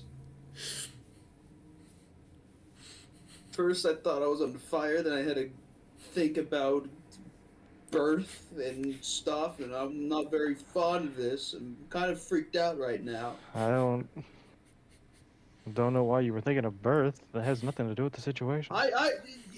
You know, that's fine. I'm just a fucking kid. None of us know how it works, and you came out of Tauntaun's shell, so we thought maybe that's where babies just came from. Yeah, my back. And dude, no. you're Tun Tun's baby, apparently. I am not. I know my mother and father. Well, it's Tauntaun, Am I their mother and father? Wait, hold on. No, Tauntaun, you're your own sentient being that just so happened to be unfortunate of the I'm location really just glad or that attached to the Tauntaun got Feywild. to meet a frog. A That's pretty toad. I Toad don't knew. know the difference. What sound do you make? What? Oh, wait, by the way, is the frog, is the toad gone? Yeah, he's disappeared. The toad. He faded away. What sound did he make? He did not ribbit for you. Oh no, he didn't croak or ribbit. I don't know if he was really a frog, guys. Or a toad. He kind of talked like us instead of making that sound. So based on what I was informed of, I don't really think he was a. We could hear your whole conversation. I just Yeah, didn't figure we would butt We're in in. the city. I mean, I wasn't trying to have a private conversation. Otherwise, I'd just start speaking my own tongue, which would take forever. It's a very beautiful language. Turn towards Dukes. What's next, our fearless leader? Every syllable is a day-long symphony. Oh yeah, dudes, while you were gone, guards told us that there's a creature that we need to go catch, and then we were given a bag to catch the creature. It's on the back of Tun Tun, and we have to go catch this not tasty creature. Oh, and we can't hurt it. Okay, so let's quickly apprehend this creature, and I will be looking at a world map.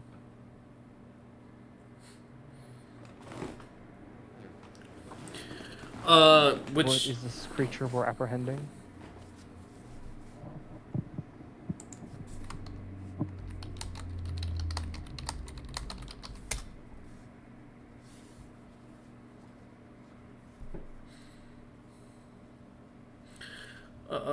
as you ask that, they hand you the piece of paper that has the living mess of limbs on it.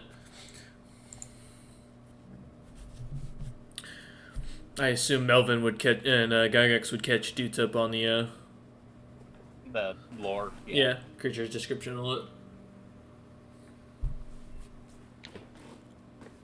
I don't think I was here for its description. Yeah. So basically, they learned that it's in the same species as that creature we were posting earlier that had a lot of arms, and a lot of weapons. Let me post that real quick. This massive limbs comes in the same species line as that creature, roughly. And yeah, well known to be the same species, this creature is far fresher and seems to be less capable. Thus, with its clumsy-like design, the creature is quite vulnerable at a young, in air quotes, age, though any adventurer would be surprised to find that the creature is not quite defenseless, as one day will grow to be an epic monster. They basically learned this thing hits a lot and hurts, but quite clumsy, so it's a lot harder to hit people.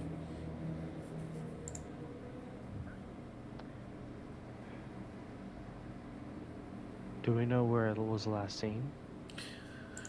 In the line of the quest, it does show that it was the same tunnel that you went in the first time you were hunting trolls. So the first collapsed tunnel. Mm-hmm. Well, you assume collapsed. Well, last time we walked past it, it was. It might have been cleared up.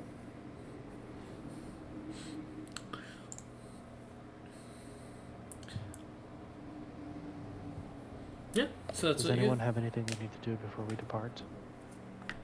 I believe you still wanted to go see Chuck Chuck. Yes, I want to see Chuck Chuck.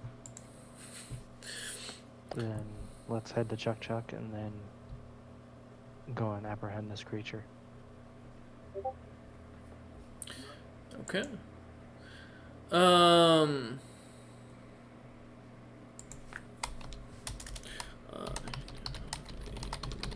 Gygax, yeah. They didn't get a dragon name. No, there was no name mentioned at all. Just a description. It must have been due to the mom thing. Oh yeah, the Valthana. Yeah, that's Dude's mother. Yeah. And Trollbane is the name of the toad. Yeah. As you lot head off to, in this direction, off to the right, heading down the side road, back towards where Chuck Chuck's little shop is getting slowly built with more platinum bricks. He kind of, seeing you lot, picks up one of the smaller apprentices that likes to be about a foot shorter than him and, grabs him and carries him with him. As he comes over and kind of smiles at you lot, and the apprentice goes, "What can I do for my favorite customers?" says the master. Hi, Chuck Chuck, and... He giggles. The apprentice nods. I pull out my 2 punch daggers and go, "Yes, do you have something in stock that is stronger than these? And I hand my regular punch daggers over. He looks it over and then kind of looks back at the apprentice. The apprentice kind of turns to you and speaks and goes, the best he can do is if you can get some plemnium from the tunnels, he can make them poisonous. He can also try and remake you some out of platinum. Or some if you want some silver versions for any sort of dangerous creatures. It was all that he can offer as of right now. He mentioned something along the lines of the item you were supposed to be given can be combined with these daggers if you'd like, to make them basically a living item. I ate that item. Jar and all, the apprentice says. Yeah. Chuck just starts laughing loudly. It sounds very weird as the tongue, without the tongue, the sound kind of comes out funky. The apprentice looks at him and looks back at you and goes,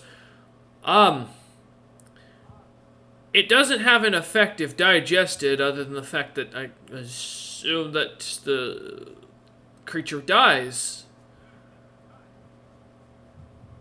Zebro said I could eat it, so I did.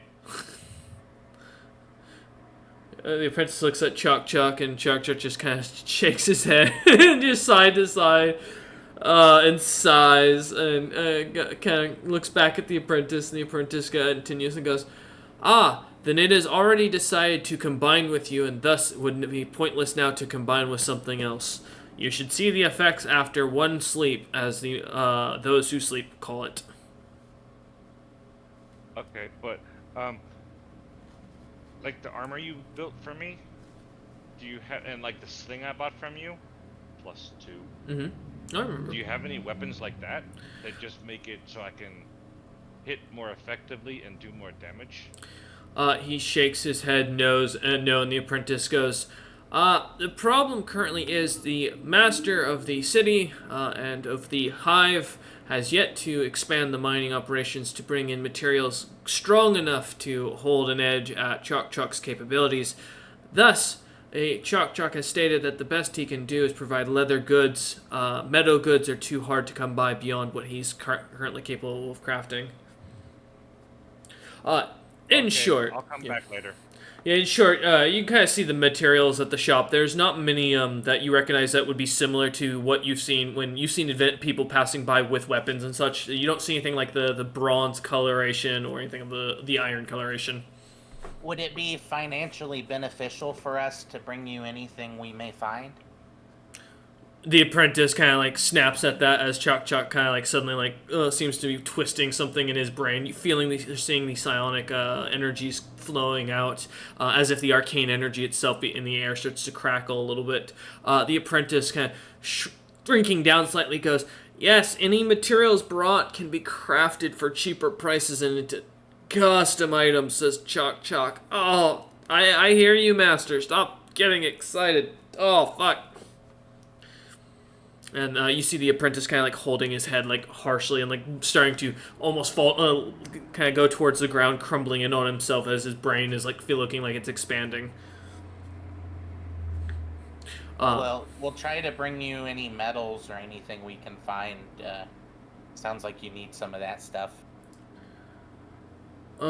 He nods. Obviously without stealing from the leader, but... He nods up and down. Chuck does as the apprentice, now laying on the ground, head slowly, slightly pops. The skin around it kind of expanding out a little bit and then closing in on itself as the creature stops moving. Chuck just kind of looks around and then kind of turns and waves for another apprentice to come over as he begins speaking. The new apprentice kind of looking you up and down with his greenish coloration of his skin, very short tentacles. That seem to kind of stick out of the Murloc design or creature. Obviously show this Illithid is not very good at illusion magic or polymorphing or whatever spell they're using for it. But as the apprentice continues, he goes, any materials that are brought will be can be made into things, and any excess will be discounted off of as if you bought at market price.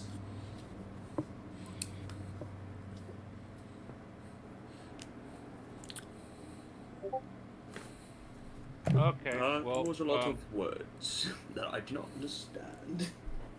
we'll be back later with stuff so we can get better stuff. The apprentice nods and Chuck smiles and gives a thumbs up. As you turn and head towards the city gates, is there anywhere else you guys are wanting to shop or stop before you leave? No, I'm good. Okay. Unless, is there like a potion shop, say, in case we want Magic to shop, yeah. taking a look about maybe getting some health potions in, just so we can cover that if we really need it. There's the Thundertooth, the smithy you were just at, the Dancing Mark Inn. There's the rations and candy shop called the Honored Carriage Candy, and then the Listening Knife Saddler. Which, they do sell general magic items, substances, so you can stop by there. Was the listening knife or I got the one person killed? Yes. Okay. The Thrycrane, yeah, that got replaced with another 4. Yeah, because you gave him a name. Yep. And his name was and is 4. It always will be. Oh, one more thing before we leave. I'm just curious, do you have any staffs or anything for magical people? I don't have much use for swords. The apprentice kind of looks about for a second, and Chuck starts giving orders as the apprentice kind of like suddenly stands up straight and starts running.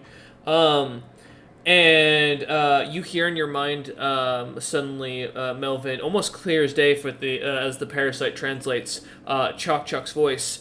What school magic? Size, power, school magic. We got woodlands, we got transmutation. I can make a swarming insects. What are you looking for? Swarming insects sounds interesting. I really enjoyed the fear magic, but I know that it's harder to come by at times. He nods and he goes, and you hear in your head, 16,500 gold pieces is where we start our prices for our staves, and we end at about 210,000. I only have platinum. What does that break down to? 1 platinum equals 10 gold. So take what you have times 10. I have 710 gold pieces. I will tell you, the cheapest staff at 16,000 is a charming staff. The next staff up is 28k. Damn. Yeah, staves are not cheap for magic items, but they do fully have them in stock as they start bringing an assortment of like different staves from different schools of magic. And the price tags are all. Charming for 160? No, charming for 16k. 16k. I think I did my math wrong. How much gold do you have? I have Platinum. 218 platinum. 218, so you have 2,180 gold pieces. Yeah, I missed a 0. Yep. Hey, no worries. That's what I'm here for. Yeah, as he brings them out, Sing, you kind of pull out your coin purse and starting to count out the coins. He kind of suddenly frowns and snaps his fingers as the apprentices take the stabs back. And he kind of takes a minute watching you count. Taking a second and kind of like snaps his fingers, and then they bring out rods of different types. And you hear in your head from Chuck, these run cheap. 3k for enlarge, extend, and silent.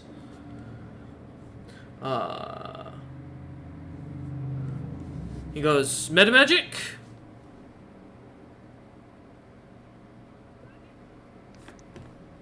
As you hear in your head, Melvin.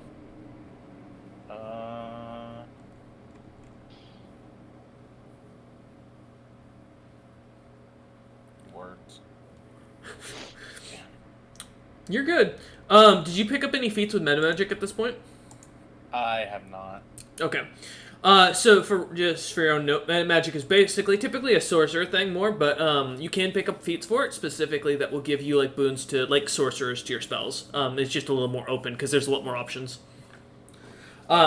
In large, as he pulls it out, he will actually explain the products as they are 3,000 gold pieces each.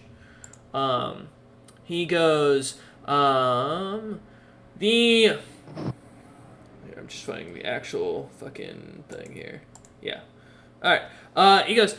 The first one, as he pulls out, and as he pulls out this rod, it looks to be a kind of a small little column, like a stone column that extends out as he holds it in his hand.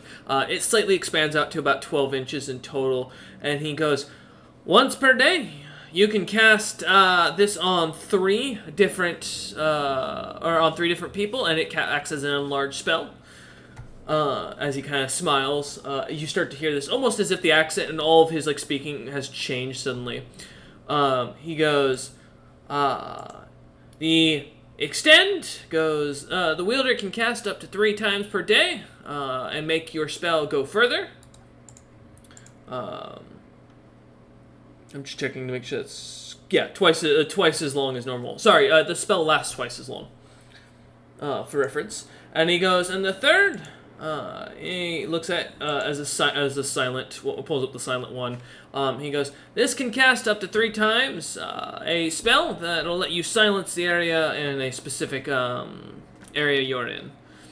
And he kind of smiles and goes, each of these are chosen for you and yours for your magic interests. As you see Chalk give a very toothy smile. The rest of you cannot hear this except for Doots, who hears this clearly. I think I am interested in the silence. He kind of smiles for a second and nods and goes, good. Would you? It'll be 3,000 gold pieces as he kind of like starts wrapping it up. It'd be what, 30 platinum? No, it'd be 300 platinum. 300. Oh, Mm-hmm. I only have 218. I can give you the rest. Gygax, 82. can I borrow a little bit of money? 18 plus 82. Yeah, that's correct. Yeah, I'm good at I math. just need 82 platinum. Okay, here you go. Oh, slide it over. All right, as he does so, you get handed a rod of metamagic silent lesser. I'll make a note and add that to your inventory after this. Just for your own note, I'm gonna send you a couple of the little quick snippets that you'll need for your own information. Just 2 seconds. Alright, there's that, and then,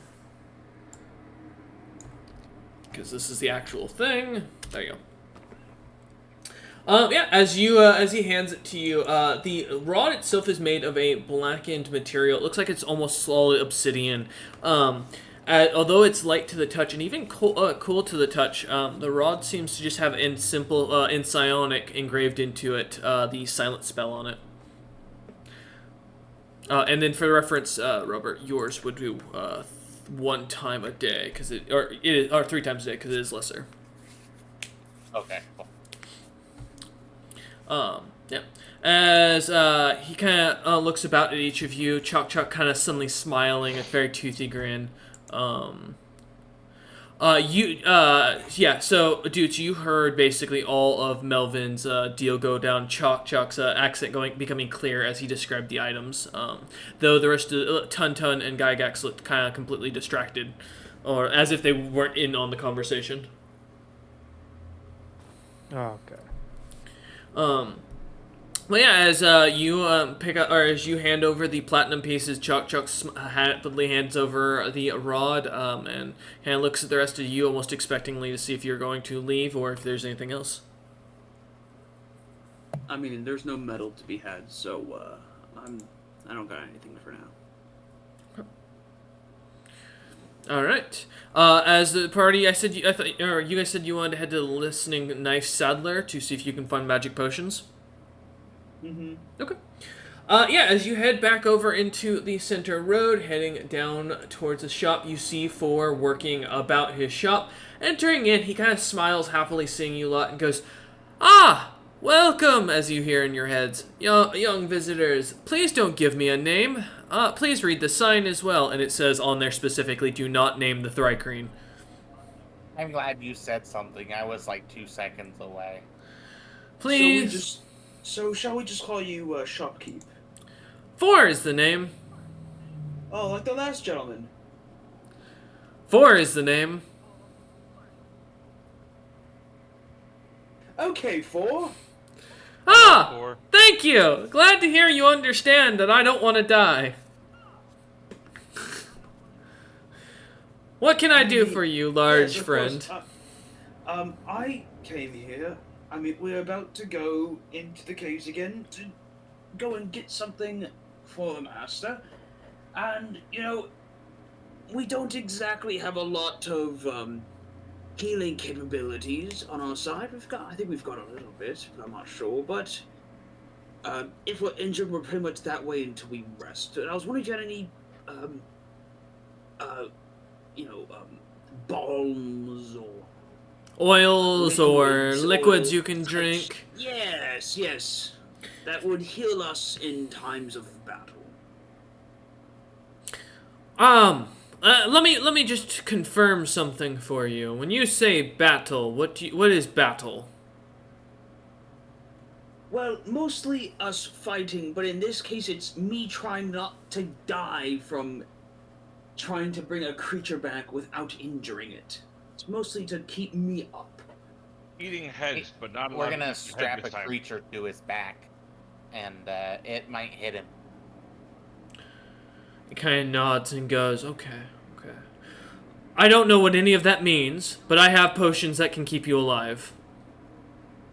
And he starts pulling up these little vials of red liquid that seem to each have a little cork in them.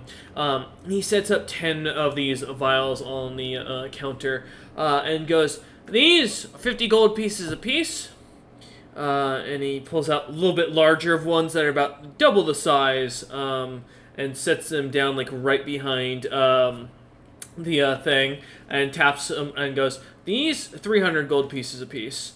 And he seems to have 10 of the moderate and 10 light wound potions.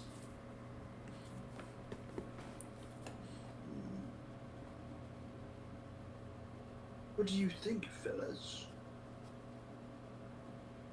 Light wound or light heal? Well, I Light have wound. 5 cure minor wound potions already, so whatever else you guys want to add to the bunch. I did not know you had potions. Yeah, I bought some last time I was here. Ah. So these small ones are curing minor wounds? He kind of nods and goes, light wounds that'll, you'll take on the battlefield. Scratches, cuts, won't heal back, if you lose a leg or a carapace. Gotcha, because I just, when you were just saying, light wounds, I just don't want to accidentally be purchasing inflict instead of cure. Oh no, they'll heal you. Yes, they'll heal you. We don't sell anything that can inflict damage in potion form. I do have that in sharp form, but that's not for sale. Ah, okay. I will buy. Actually, I mean, I was gonna ask if I could roll to see if this is a good deal, but I have no concept of what a good deal is anyways. So, we're just gonna buy 2 of the Cure Light Wounds potions, and that's gonna be, so that's 100 gold, which would be 10 platinum. Correct. Alright, and Cure Light Wounds specifically, I'll send you the spell just for your own notes so you can see what it does, because it's basically this in a bottle. Gotcha. He looks at you, and you said you're buying 2 of them? Yeah, so that would run me Yeah. 100 gold pieces. That's 10 platinum. Yep, you're good on that. For the math was fine. I was just asking for the number. As he smiles at you and he goes, since you're such a good customer and you've bought so many of these from me, I will offer you this. And he pulls out a potion of remove fear and he sets it on the table as a free offering. Ah, sweet. Melvin looks offended. The creature seems to look at you without any sort of emotion on its face. Gygax looks confused. Thank you, my dear good number 4. He nods and goes, your friend, as he kind of points over, and you see dudes kind of stepping inside the door, back into the shop, and Four looks at him and goes, was your trip successful? Yes. The creature nods. Do you require any potions? How much were the prices for the health potions? I have 8 Cure Light Wound potions for 50 gold pieces apiece. And if you're willing to spend 300, I have some moderate healing as well. As he holds up the 10, or as he points to the 10 larger bottles. I'll hand over the proper gold for some moderates. Oh, you're gonna hand 300 gold pieces? Yeah. Okay, how many are you buying? Or just the one?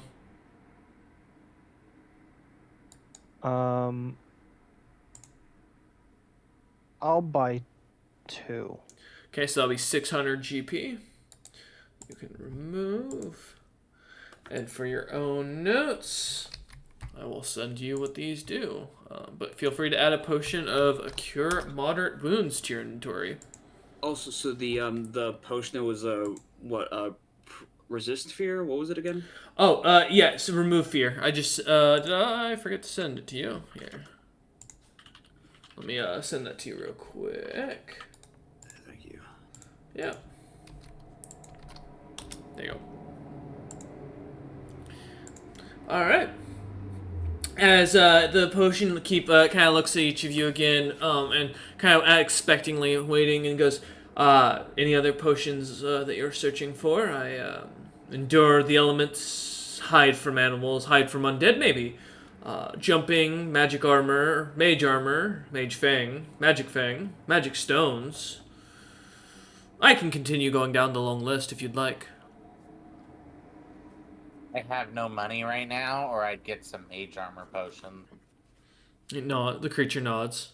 How much for the mage armor? 50 gold pieces apiece. How many would you need, Melvin? Oh, I mean, however many you wanted to buy. It would be beneficial for me for sure. 50 gold pieces? Four nods. How many do you have of the mage armor? Currently we have 5 in stock. I'll take all 5. He nods and sits it down. All right, Gygax. There you go, big brother. Oh, thank you. I'll send that to both of you then. I assume you know what it does, Gygax, but just so you know where I'm sourcing from. Yeah. 5 mage armor potion. Yep. Yeah, I can't use it. Yeah. Four looks to each of you once more and goes, anything else I can help you with this day? I'm okay. Thank you. Have a good day. He nods. You said hides. You had Yes. hide potions? I have hide from animals and hide from undead. Oh, not just hide. Correct. Okay, never mind. He nods. Four turns to you once more as he kind of looks through one of his shelves and goes, though if you can bring me materials that I might be able to craft something, it's never guaranteed. Could you send me the list of materials you need? I might be able to find them. Any creature that specializes in stealth, we would want its hide its actual skin to turn in to make for potion ingredients. I mean, not we getting- could always I'm not just turning cut off myself one in. of your arms. Oh. Yeah. No. Nope. The potion is derived similarly to many others by soaking the after skinning the creature. You take the skin, turn it to leather, and then soak that in the potion for a certain amount of time. A few other things that you need to do it for, but I have all the other ingredients that would be needed. Gygax turns, walks out. Alright, as the rest of you, I assume, well, a few of you already having left, the rest, I assume to follow.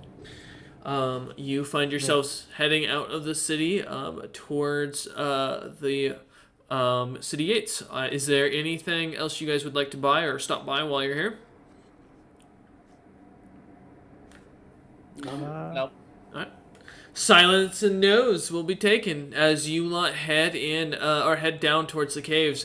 Heading off to the right, you see as what you originally, as you kind of come to that fork where left, going up towards the steep hill, up towards the exit of this mountain and underground area.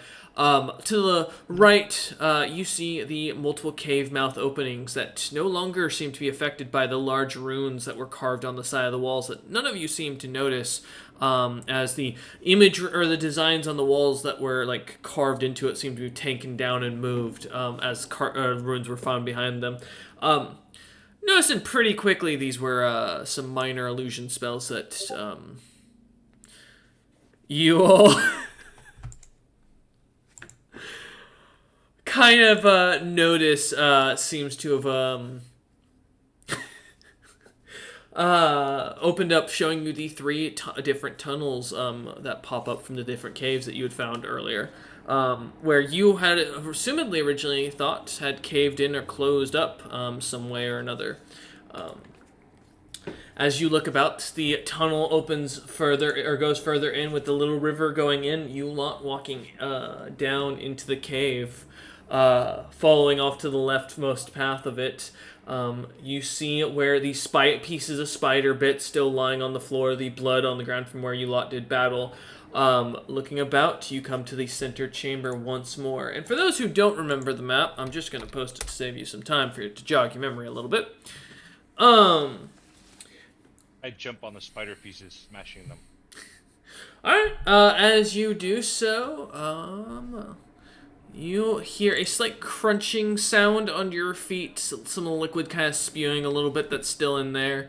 It's slightly rotted meat, makes it a little bit more squishy, a bit squishing noises for most of it, other than a little bit of carapace in there that's still solid and crunchy. As you do so, though, everyone give me a, I believe, listen check, please. Wisdom check. Okay. Well, it's not wisdom, it's a listen, but... Yeah. Oh, sorry, I heard wisdom. Yeah, I was gonna say, it's listen, yeah, specifically. Okay, listen.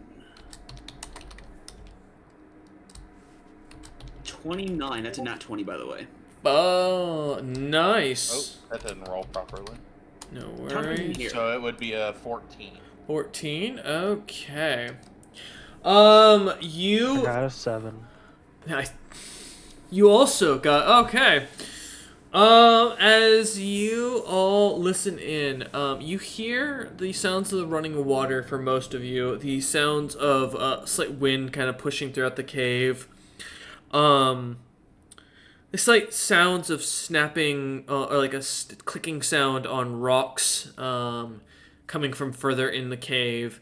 Tun, as you're kind of watching this, something kind of catch your attention. The shock and remembrance of those spiders kind of in this cave for a moment clicks back to you for just a second as you listen closely. You hear 1, 2, 3 slams into something. Just, well, I describe it as a slam. It sounds like something meaty hitting something, though it's light. And then you also hear the clicking of 1, 2, 4, 6 spiders further into the cave, as they seem to be, you hear them shooting web at something. The sounds kind of picking up on your ears, or on your holes, because turtles don't have ears. as you kind of notice the sound seems to be coming from the furthest back area, and it sounds like it's almost a vigorous fight is going on, though with the softness of the slams, just seems kind of off.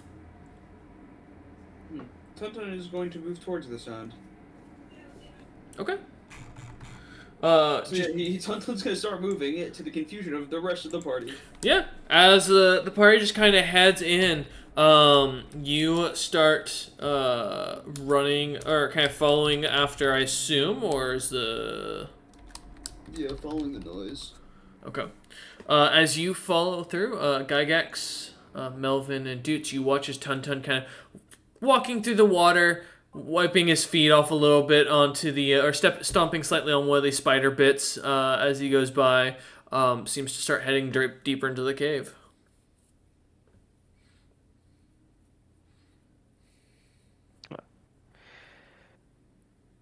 I follow to keep up with them. Playing the lute, or tuning the lute silently. Okay. I will also be following behind Tonton. Okay. I'll follow behind. I get my sling with its specialty bullets ready. Watching up the watching on the ceilings, keeping an eye out specifically. Actually, I climb up the ceiling and walk along All right. the ceiling above the party. Okay. As you do so, kind of climbing up onto it, you notice a few more of the sharper rocks have kind of broken off at this point. Look to, though you don't see them on the ground anywhere. Many of them seem to have been capped, as if pushed off or knocked off on purpose. As you kind of follow through the path or follow down the ceiling. As you Which path are we taking? The center one, going down to the furthest back area with the altar. Or at least that's where I assume Tonton's going. Yeah, at the very back. As you kind of looking over, or kind of heading through, a couple of the mushrooms kind of sticking out slightly from the walls on either side. A few reds, some purple, and a couple of blue ones that seem to kind of stick out. Continuing down, you get closer, you start to hear the slamming sounds as they seem to get more intensive. Almost as soon as you all hear a wet smack coming from at the very end of the hallway, you see a spider go flying and slamming into the hallway entry into the back room as clear vision explodes out as the creature seems to splatter clearly onto the wall. Gygax is roaring and ready. Let's roll some initiative, gentlemen. Ooh, initiative. Let's see. Wow, Dudes really isn't into this anymore after hearing about his mom. I got a 6. Damn. I too got a 6. Oh. Did somebody's mama get kidnapped?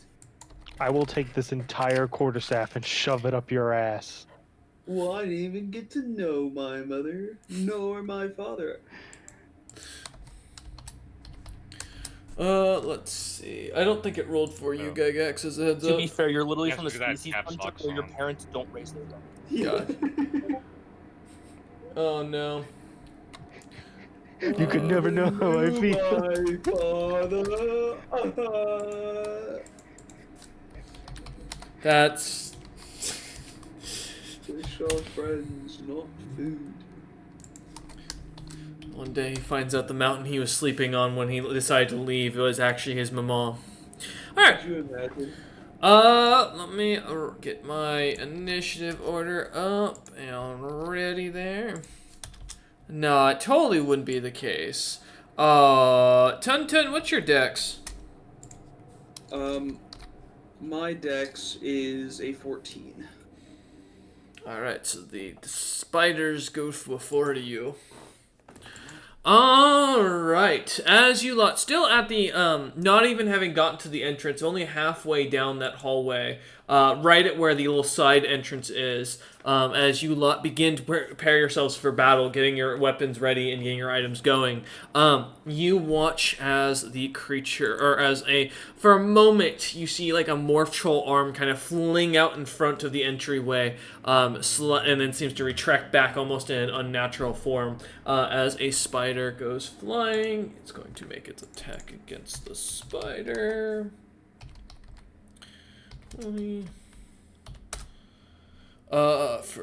Okay, it's 21 does hit.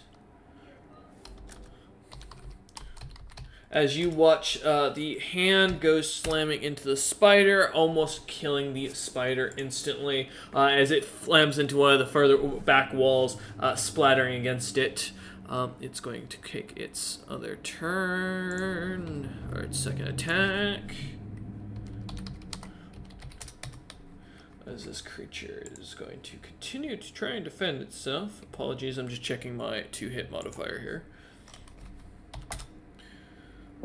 Easily managing to smack the poor spider. It goes and does its smack again. Not killing this second spider, leaving 4 left in the room currently.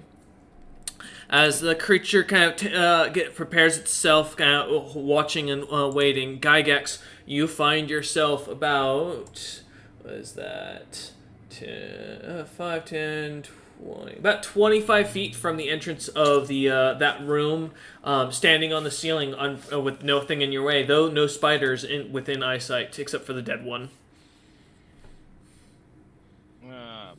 Bugger. I have to use 2 movements to get into the room. You can also hold your action if you'd rather wait to see if the creatures will come closer. Okay, when I was looking in the room, did the creatures go flying from left to right or right to left? Left to right. So they're probably going to be at the pond. Left to right, so they'll be on your left. So they will be on the left side of left the to right. Yeah. Okay. Yeah. All right, then I'm gonna take 2 movements. First one will take me just barely to the entrance. And then I'll take 20 feet going along the wall to the right. Okay. Going along the wall to the right, you see... I'm gonna try and move silently. Alright, go ahead and roll it. As you roll and looking around, you see there are 4 spiders that have circled around this creature on the floor. This mass of limbs that are kind of writhing and writhing. Some heads in there that seem to keep trying to like bite and speak, but nothing seems to happen. As you manage to sneak around, none of the creatures seem to spot you as you kind of circle over towards the pond area. They seem completely distracted with the ongoing battle between a lot of them. You can now get... not a perfect viewing of 2 of the spiders, but you can see 2 of them and the large, massive limbs. As this creature seems to be writhing and writhing, made of morph troll limbs that seem to kind of naturally stuck to each other with the weapons they had in hand. Some of them looks like they picked up just random roots and are swinging about and such. All right, that is your movement and your movement for your action. Anything else? Nope, I've just got a sling ready with a bullet in it and 2 bullets in my other hand. All right. The 2 spiders are not at all going to even focus on you and are going to try and bite the massive limbs. Let me pull them up here. Yeah, there we go. Oops. Oh, what? Oh, that's not bad at all. Managing to just barely hit the creature. It is going to go ahead and try and inject its poison into the creature and bite down. Doing 2 points of damage. The creature looks to be slightly annoyed, but otherwise unfazed. Alright, that is the 1 spider's job. The other 4 are going to do the same and pick on the creature. I'm just going to roll them all as 1 consecutive to save us time here. Let's do 3d20s. Only hitting one of them, the creature is going to take another bite to its body as they continue to try and feast on the creature. Alright. Thus ending the spider's turn. Back down. Tun. 25 feet from the entrance to this room.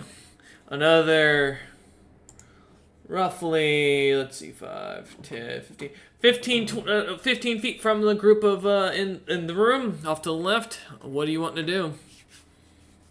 So the closest one to me is 25 feet away, or is the closest one to me 15 feet away? The closest one from you is 25 feet to the right and then 15 feet to the left because you gotta get through the hallway and into the room.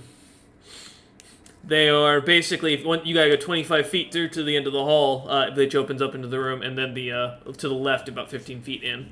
Their group is standing there. Gotcha. So then I will. So how does movement work? So it's because there's no dash, right? Or like, what's the thing with like running versus walking? When you run it 4 times. Correct. Mm-hmm. Yeah. Gotcha. So it's a full round thing. Holy shit! When did you get here? Didn't you hear the bidding? I didn't. I have that off when I'm streaming. Fair enough. Yeah, so running, it does basically, you can run, but in the same sense of what basically Gygax did, it's the same thing, but with 4 times the movement. Gotcha. All right, because I'd like to run into the fray. Okay. Because you're not wearing any armor. So yeah, you're gonna run it 14 times, 4 times. What's your walk speed? My walking speed's 20. So you can get up to 80 feet. Fucking, I can do 10 multiples of 10, but apparently not multiples of 4 tonight. Yeah. So yeah, you can easily get in there if you come running, but that will take your action and your movement. Mm-hmm. So yeah, I know. It's just that, otherwise it's going to take me 2 turns to get over there instead of just 1. True. Alright, as you go charging in, I want to just check something. No, okay, that isn't. Yeah. Technically, you could charge. I could charge? Yeah, you can't. It's a special action, right? Yeah, it's a full round action. So again, it's the same thing, but you would get an attack. Okay, yeah, that works. How does charging work? So basically, it's just allows you to move twice your speed and attack during the same action. However, it carries attack restrictions on it. So, if you're going to charge your specific, oh wait, no, because you don't have direct line of sight. Never mind, I'm wrong. You can take 1. Yeah, it's a straight line. Yeah, that's what I was looking at. I apologize. Because I have to turn. Yep. Yeah. So yeah, as you turn around, you see this massive lens swing at things clumsily. Doesn't seem to notice you as the spider seem to be like it's the key of its focus. All right. Gotcha. All right, that's it for me. Doots, you're up. I will inspire courage. Okay. And begin playing my lute. What do you say to inspire or play? Something up. I'm going to play. I need a So I hero. want to play something similar to Rip and Tear. I could play. I could play that, or I could play Rip and Tear. Which would you prefer? Well, Because- I'm probably not going to be chewing on these spiders because they do poison, and I don't like eating poison. I know. You know what? What does your heart say, Caleb?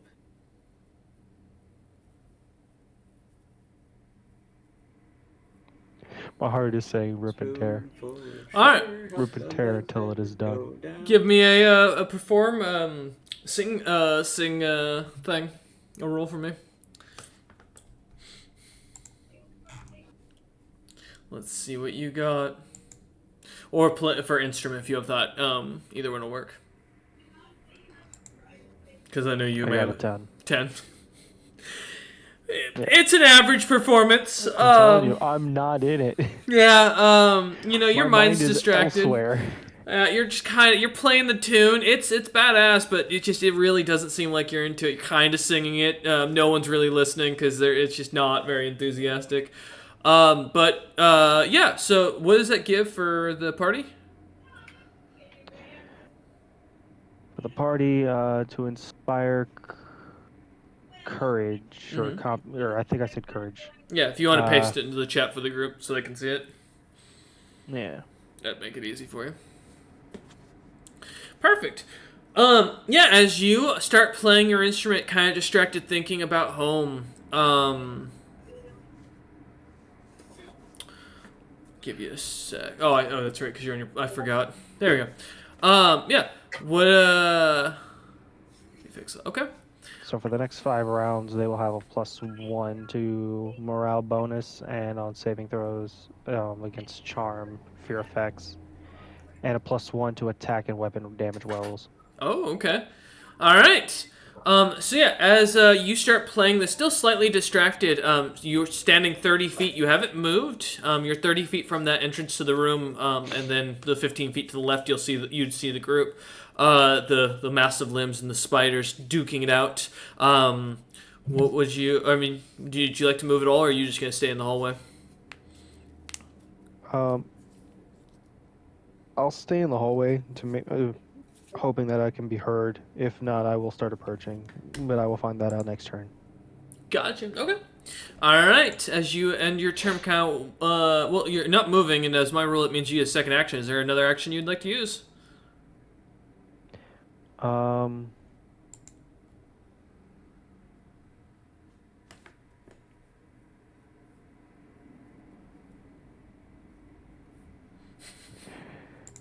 Could I try again? To inspire? This time play a different song. Yes. Sure, the effect won't, I mean, the base effect won't stack, but if you want to try and get a better version of it, I'm happy to let you roll. What song are you going to play? Or are you going to try and play the same song again? Stairway to Heaven. Stairway to Heaven, okay. I'm going to try Stairway to Heaven. Alright, let's see if you can do it on a lute.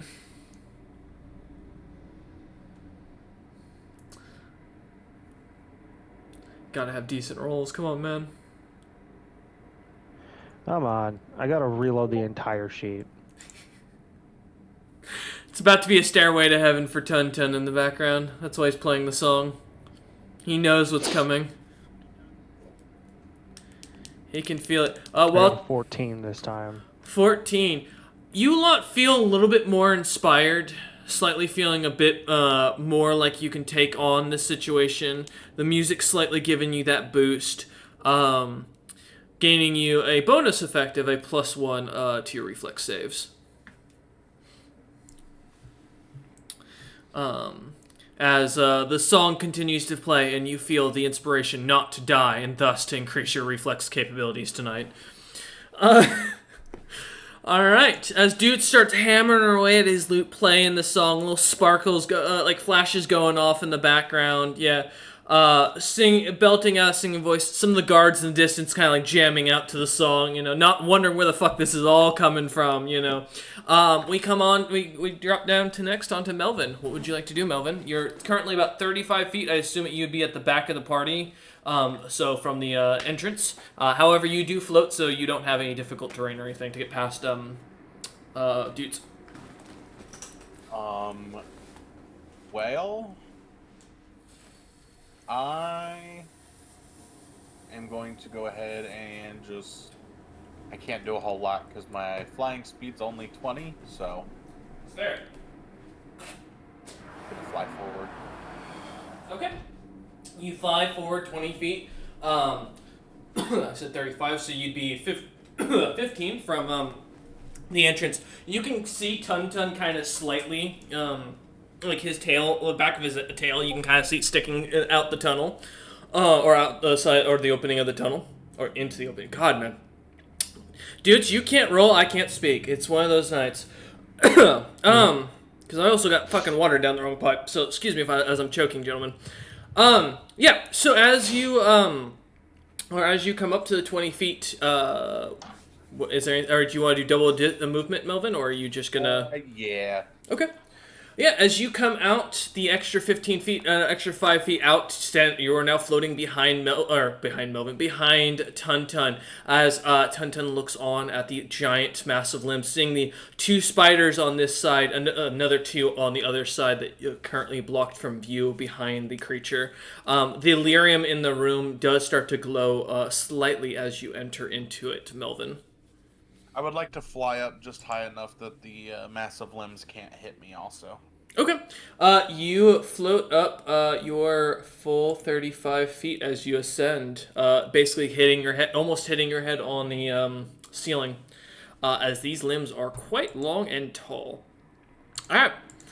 As you end your turn, the living limbs are going to go ahead and take a couple shots at these spiders. So we're just going to do 2d20s, that way it's easier to keep track.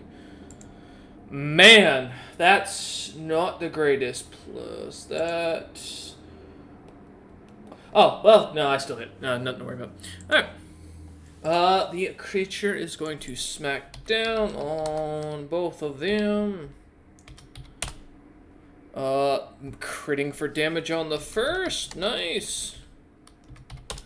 And you watch as the second spider, or the third spider collapses, crushed under a club by the living limbs, opposite side of Melvin, Doots, or rather Melvin, Tun-Tun, and Gygax.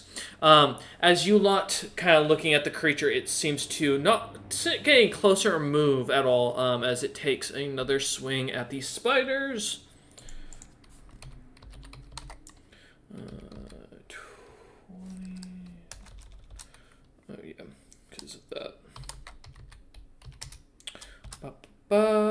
That is... Okay, well, that's a net... Wow. Oh, no. Is it going to net 1 itself and injure itself critically? No! That would have been funny, though. Alright. As the first one fails, the second one is a crit success. So, let's see if I get a... Oops, that's not what I meant to do. 1d... Whoa, right? No. Alright, so, no... Alright, as it's going to do its damage on both, or on the one, the second spider is crushed under the club completely, leaving the 2 spiders now on the same side as the rest of the party. The limbs ends its turn. Gygax, you are up. What would you like to do? Do I have direct line of sight of a spider?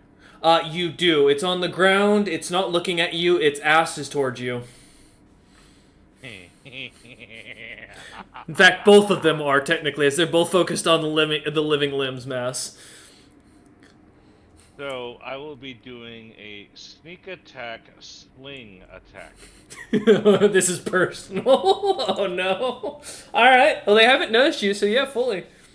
Oh, yeah. I just need to find out where that bloody bonus was. There it is. I say, if you have questions, the living encyclopedias for 3.5 are in the background. They are here to look up things in case you have questions. You rang? My first attack roll. No, we're good.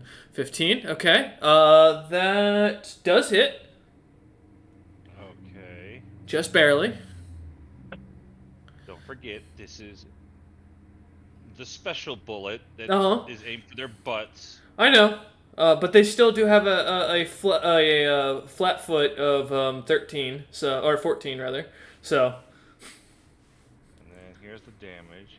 Because they do still count as surprised as they haven't seen you. So I did remember that this time.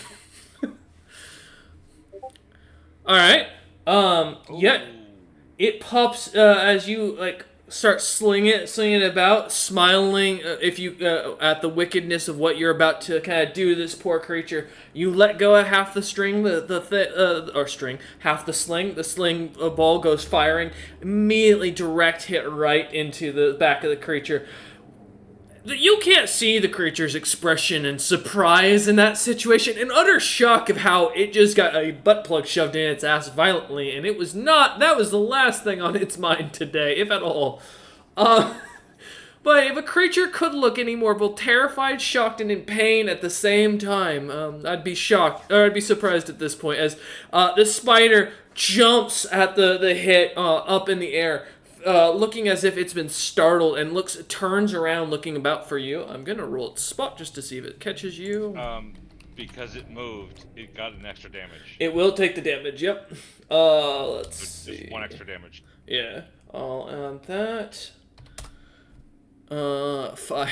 As it jumps, turns to look around, the creature, slightly wiggling about, seems to jump again in pain, taking another 1 point of damage. And finally, like holding itself stable, it kind of plops on the ground, looking about. It does not see you, as I rolled a nat 1. The other spider has not noticed. Is still focused and intent. Do you mean to roll a d2? Did I roll a d2? Oh, my apologies. That's fair. Let's re-roll that real quick. 15. That did not beat your move silently earlier, yeah, so you're good. They have not spotted you as of yet. The spider, however, though in extreme pain, does not seem at all to be looking for you at this point. However, it has noticed Tun and Melvin. Good, though. Here's my attack for the other spider. Alright. Let's see what you got. Also, does that damage includes sneak attack, I assume? Yeah. Okay. 22. That hits. Go ahead and roll up damage. Alright. As the second one, getting the kind of hang of the sling, you're kind of winding it now, seeing what the aim is, kind of adjusting for the slight wind in the cave. You let it loose as the sling goes right clean through the spider, not even getting a moment to realize it. The thing plops through the other side and lands on the ground, the spider having a full hole size through it. Right at Tun's eyes, eye level, he can now see right through this spider as it just collapses to the ground, as you beat its HP by 1. And you the 2 creatures drop. We are going to stay in, or the 1 creature drops. We are going to stay in order, even with the other spider not really moving at this moment, because the living limbs are still attacking. But Gygax, that's your 2 attacks. I assume there's nothing else you can do, other than, like, sneer and laugh at the spider that's still alive. I will make myself known by saying, "Death the spiders!" As you do so, the other spider kind of looking about, you see for a moment the look in its eyes, and you realize it's one of the Srat's spiders from earlier that got away. It's the intelligent one that tried to escape. Shouldn't it be rolling for now recognizing me? It has been. Well, actually, no, it hasn't. It will be. Let's see if it does. Because now it's sentient. Now it recognizes me. What's it gonna do? As it's its turn, as you finish your turn, the creature is going to look up. With a 12, you see a slight some sort of like recognition as the shakiness of the creature begins. And it begins to try and like stand up and run, and it is going to continue to ignore the damage until it kills it, because it only had a few more points left. And the creature doesn't know that it's going to take damage, so it's going to escape into one of the burrows off to the side. How far did it run before it died?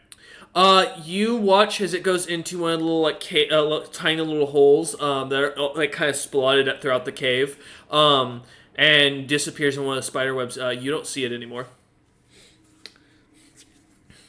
But I just want to know how far it went before it died. You're gonna have to go in there and find it after combat. Oh, I have to. I want my bullet back. Yeah. As it runs off, that kills the last creature. The spider, staying in initiative order, though, to save us the time of you guys getting smacked by this living set of massive limbs. Tun, the great Tunathi, pastry eater, destroyer of trolls. This thing is a giant conglomeration of troll parts, moving, muling, and gestating in weird and unnatural ways. What do you want to do? It is 5 feet in front of you. And there's no spiders left. There's a spider corpse that's in front of you, but otherwise new.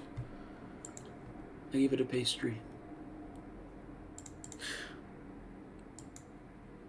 Roll. You know what?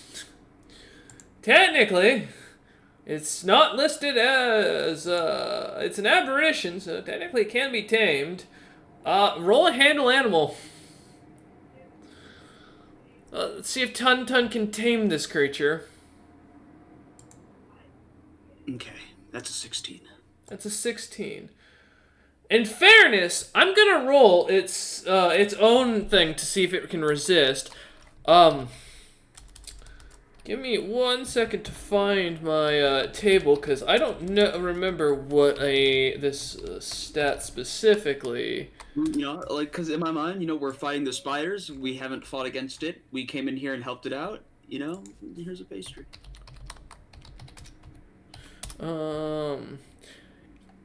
Would you roll? I rolled a 16, not a natural 20. The creature seems to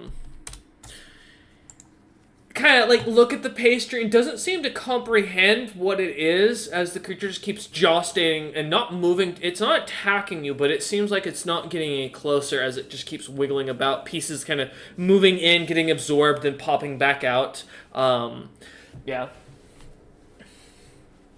I mean, I'm not going to attack this thing, because we're technically not supposed to, at all.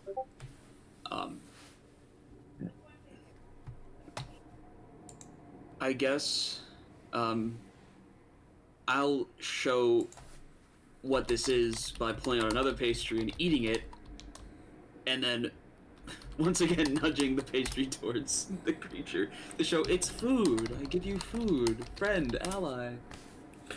Alright. Roll again. And now it's gonna get its full modifier now. Let's make it far more clear. 16 again. Well, let's see if I can manage to pull off a second D. No, though I rolled a nat 1. You know what? This is why I don't listen. I had people whispering in my ear, telling me technical stuff in the background. I should have kept it. No. As you hold out another pastry towards the creature, kind of like in your jaw, or on your jaw, lightly clamped towards it, the creature kind of moves its head forward slightly and takes the pastry from you, and is also going to smack you in the face at the same time. As the creature is seeming Not to super control, or seems to understand somewhat, and just it seems to violently be trying to attack you as you kind of reach out towards it. Does a 20 hit your AC? No. All right. You feel as a club, like a hand holding a club, slams into your side of your armor. Feeling the impact, it doesn't really hurt, but as the club bounces off, the rest of you hear the slam kind of hitting into Tun Tun. That is your 2 actions, Tun Tun. So we're gonna move on to the next player here. Yeah, of course. So the nat one, was it failing to become friendly? Is that what it was? You don't know. Gotcha. I will note, creatures with a 10 or higher intelligence cannot be tamed. Okay. Because I wasn't really intending to tame it. I was kind of more of pacifying it, but I understand. Mm-hmm. Well, I understand what you're trying to go for. Gotcha.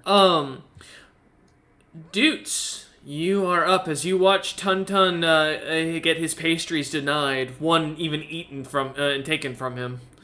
Well, actually, you don't see this as you're still in the hallway. Technically, you didn't move up. Still 30 feet, I believe, down the hallway. Yep. Hearing the fighting slow or come to like a stop besides that last smack, I will start approaching. And peer into the room. What's your movement? 30. Okay. Yeah, as you come up to exactly into the room, you stand behind Melvin and see the you see the creature kind of moving about, jostling with its limbs, kind of disappearing into the body, coming out heads, teeth, eyeballs popping out, all sorts of different pieces of these morph trolls seem to kind of conglomerate. You also can see the slightly shattered club on the ground next to Tun Tun's shell.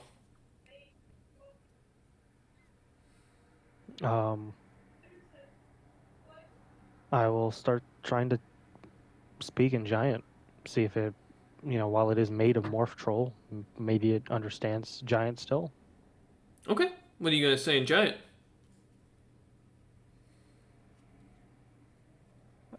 Hello. We are not here to hurt you. We just want to help.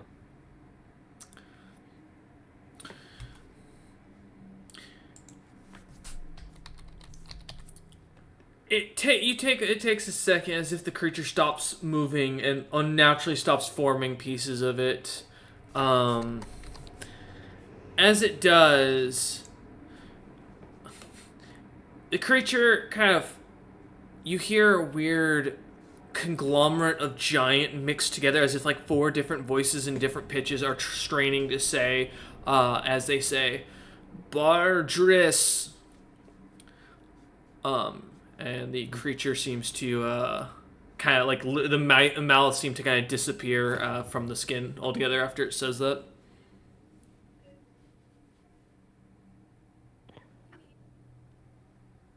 Bardris.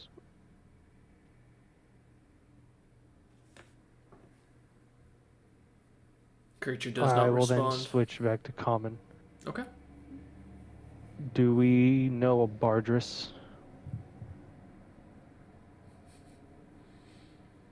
I assume dude just says out loud to the I've party. never Yeah. heard that name. Have Yeah. I have no clue. Yeah, I'm pretty sure. I mean, from what the Toth said, they described the person, but they never said the person's name.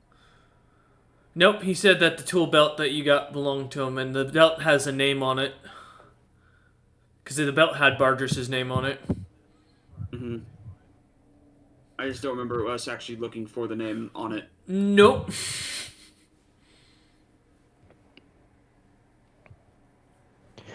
I go back to Giant. Are you looking for a Bardris, or is that your name? The creature just says Bardris once more in a more pained voice as it seems to swing its hands out wildly. Alright, you got your 2 questions of the creature. Melvin, you're up.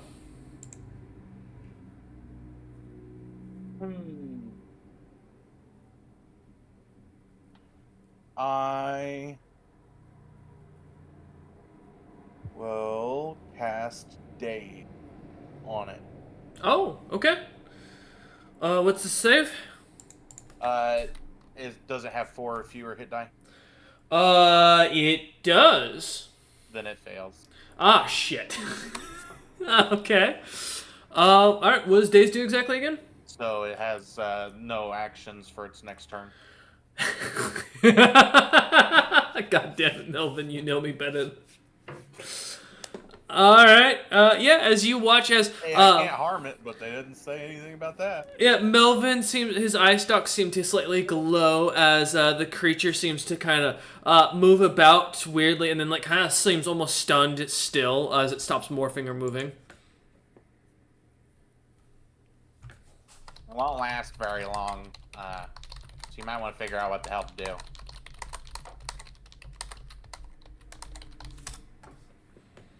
Alright, as Melvin says that, Melvin, is there anything else you want to do? You would have a movement still if you wanted to.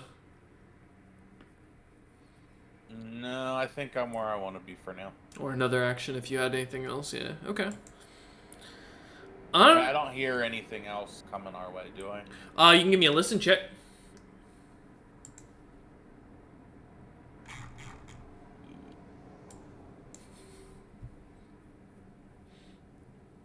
Well, at least I also can't be flanked. I'm waiting for Gygax just to drop on it and eat the whole creature in one gulp at this point. But that is not the mission objective. What are you talking about? 12. Why would he do that? You do not hear any other creatures. You do for a moment hear the sound of a collapsing spider coming from down in the little one of the little side caves that seem to be burrowed into the walls all around this area.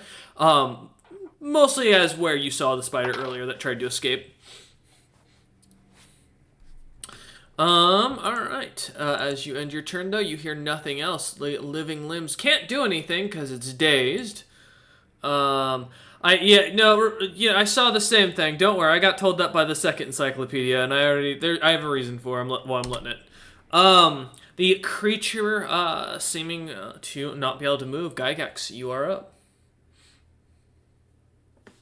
Sensing no threat or any violence happening, and thinking these three have it under control, I'm gonna hightail it down that hole that the spider ran down. I'm running. All right. That's 80 feet. Yeah, you jump down and start charging for it. As the living limbs can't take an opportunity attack. You go down into the hole, disappearing into it. After you about 30 feet in, you find the dead spider next to a clutch of spider eggs. I start pulling on the ring of the SFBPP. All right, yeah. You pull out the spider butt plug, getting your finger into the ring. You pull it out as the guts and everything tears out. You find this, other than a couple of conglomerates of like little spider eggs or sacks. Yeah, sacks, I guess, because it's a sack of webbing. Kind of clutched around the lyrium in here. Otherwise, this area looks to be mostly where a lot of what looks to be excrement from trolls were kept, as well as some other bits and bobs of meat and other creatures you can't really recognize, given the state of them. Do I recognize the spider eggs as spider eggs? You'd recognize them to be similar in webbing, just to be like very thick webbing. You can give me a knowledge nature to see if you know what a spider egg is. Or a knowledge dungeon? Sure, I'll give a knowledge dungeon, sure. I mean, the whole baby argument, this might be a new discussion for it. It's going to be a new discussion topic for it. Yeah, you would recognize these as, one of the few ways you've seen spiders protect their young when they are first born is they keep them in like these hatchling, or these like thick web eggs to let the spiders eventually break out and then go on their own.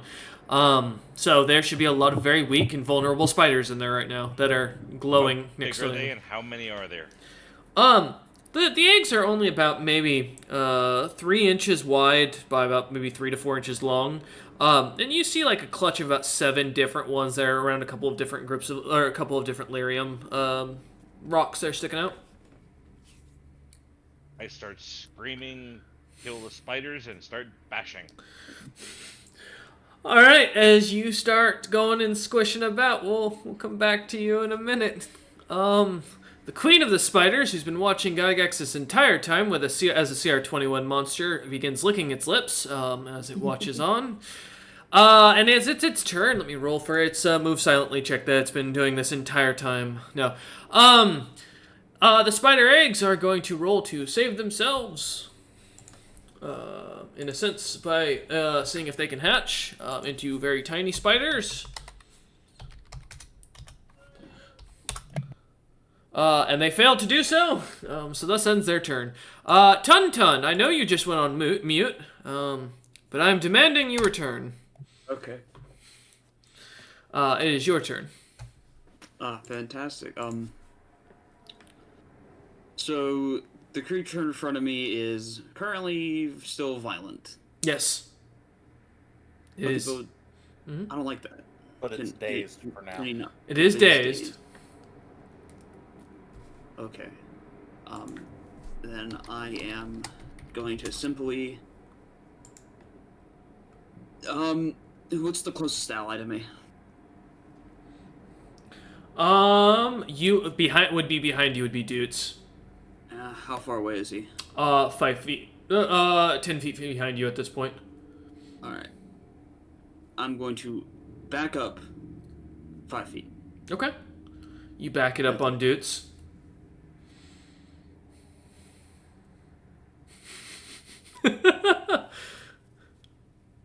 That's it?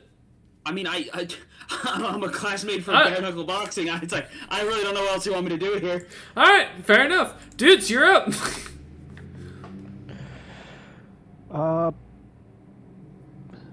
If it's currently dazed, can we take... We were given a net for it, correct? If not, I have one. A sack that's on me. Okay. Yeah, a I'll sack. take the sack. It's meant for medium creatures. It's theoretically unbreakable, or should stretch. Is this creature? And this creature is not a medium size, is it? They are small. I scoop them up into the sack. All right. Yeah, technically by classification, because of how much like the thickness, they are small.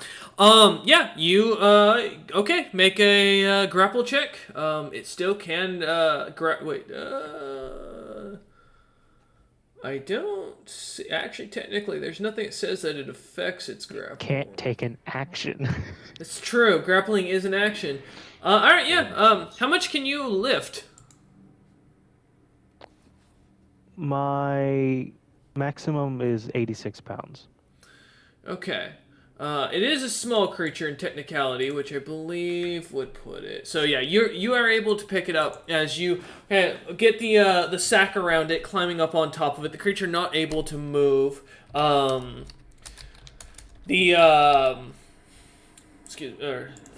you manage to kind of like get down, the creature is going to make a will save to see if it can break free as it's in the sack. Because it does get one technically for the fact that you fucked with it. It fails. Okay, because I know that doesn't beat your the casting level DC, because I think yours, the DC should be 12, I believe, at this point, because it should be 10 plus your casting level. So, if I remember right, someone, encyclopedias can correct me on that, huh?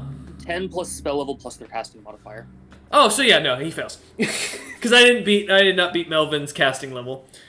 Yeah, as Melvin manages to, or as the spell doesn't seem to break, the creature seems to still managing to still stay dazed. You get the wrapping around it, picking it up. The creature does weigh a full 60 pounds.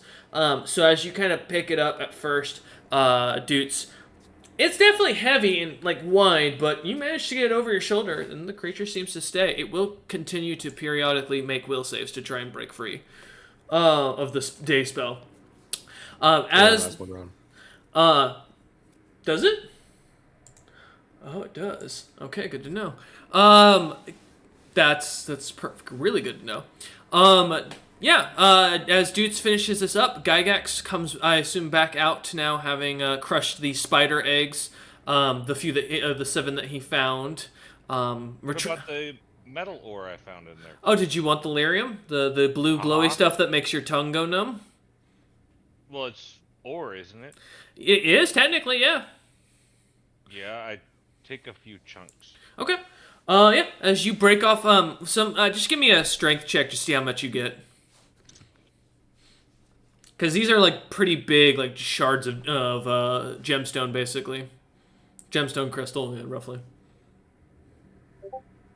16. Yeah, you managed to get around 2 pounds of the material out as you pick at it, break away at it. Pulling it off, you managed to take it with you. It's rough, but continues to glow blue. Every time you put your tongue near it, though, you feel a tingling. Yeah, I don't try and lick it anymore. Okay. Yeah, Then I'm gonna go to the other spider and pick up the bullet that went through it. Okay.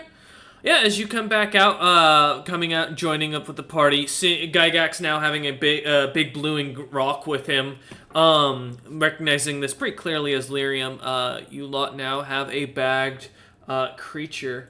It is going to fight you all the way, Doots, so I assume you guys are going to try and strap it down or do something to carry it, or are you just going to carry it into town on your back, Doots? Yeah, I think we were going to try to strap it down to Tauntaun. Yeah. Okay. Perfect. Yeah, as you kind of get the creature strapped down, it is going to make a grapple check against you, so you need to make a grapple check.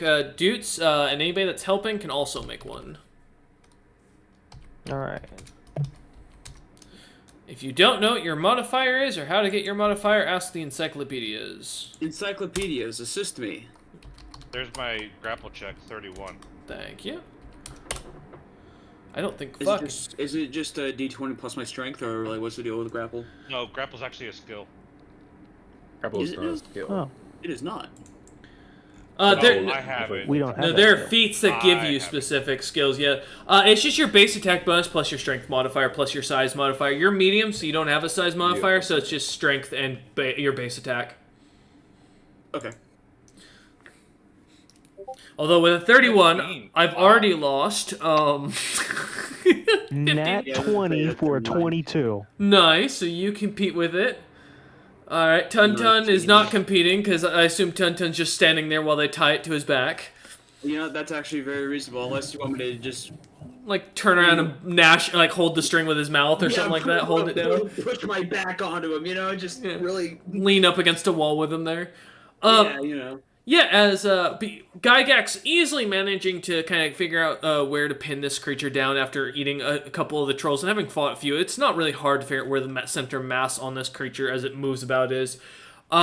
With the help of you plus Melvin and Doots, Doots easily managing to smack its hands away and pinning it down, while Melvin tries as best he can to kind of push what he can with the staff, but trying not to get too close in the fear of the creature grappling him back. A lot of you get it tied down onto Tuntun's back. As the sack is tied onto it, you guys start heading back to the town. The guards seeming to see you lot almost immediately, as you lot come towards the city. The guards looking almost shocked that you managed to get here. As they open the gates almost immediately for you. As the gates kind of expand out, the city seems to kind of come out slightly with a bit of a more warm welcome. Many of the Thrycreen that are walking about it seeming to stand on the side and clap and cheer as you guys enter into the city with this creature basically on Tuntun's back. Some confetti, like pieces of pretty paper, seems to drop down from the skies, or from the ceiling, as people seem to be singing and dancing and like full on celebrating as you lot enter. Tuntun has no idea what confetti is, and he doesn't exactly know what to feel. Gygax, go ahead. Confetti falls into Melvin's eyeball. I'm trying to blink it out. Gygax, go ahead and give me a survival check in the background for that. I believe that's the one that's for gathering herbs off the top of my head, but yeah, let's go with that. It is indeed. Thank you. I'll tell you based on what you roll. I'll give you a list of what there are down there.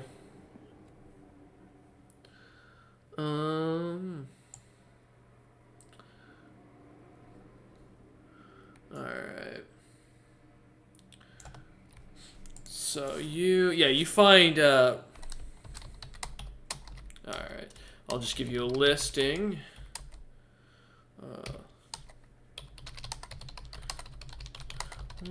Give me a second.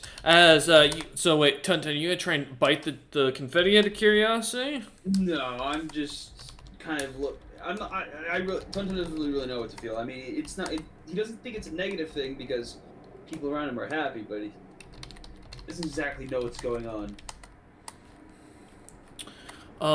Fair. And then give me a second.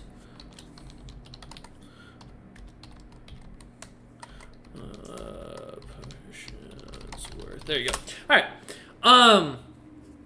As you lot enter into the city, out of curiosity, Wolf, are you driving right now, or are you actually there? Just double checking, because if you're driving or busy, no issues.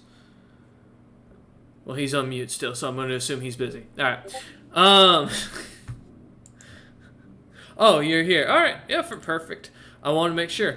That's what I gave you for the amount, Koltek, or Gygax. As you lot enter into the city, you see as Zebril seems to be somewhat waiting for you lot. His guards off to the side, all dressed in ornate armor, as the triumph you walk down the main street towards the palace and towards him, with the bag still tied to Tuntun's back, basically. As you finally come within about 30 feet to Zebril and his guards, kind of ushered to stop on this long red carpet that kind of expands out in front of you.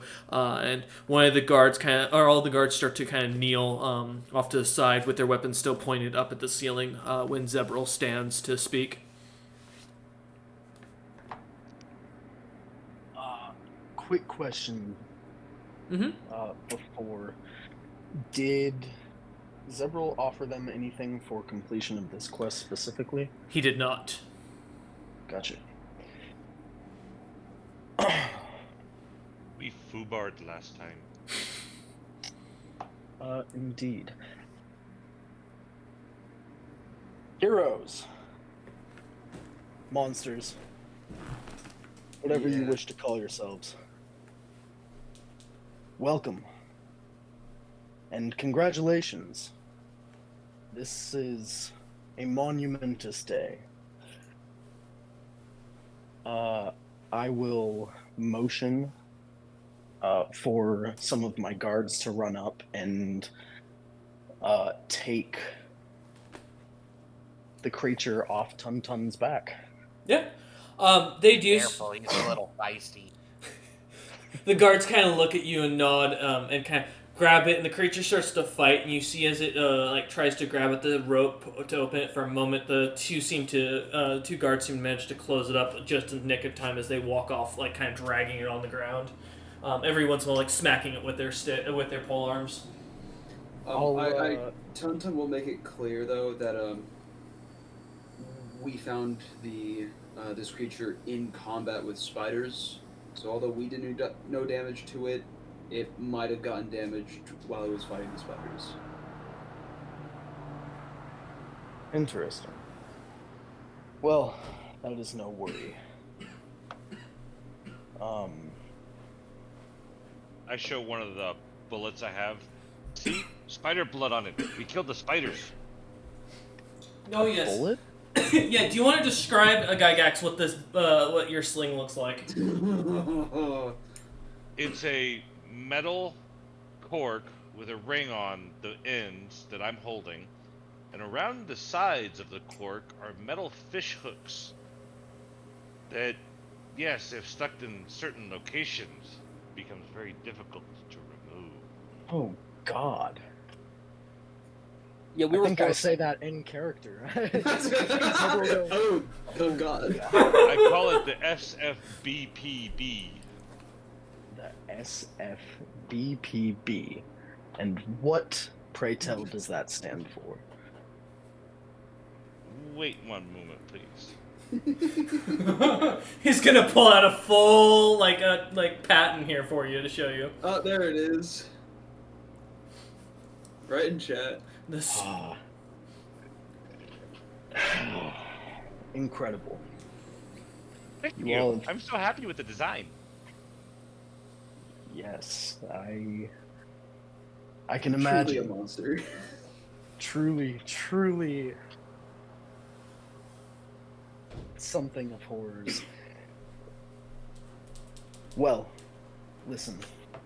You've all gained a great deal of respect in my kingdom, one way or another. And though we may have left things on a slightly sour note last time I saw you,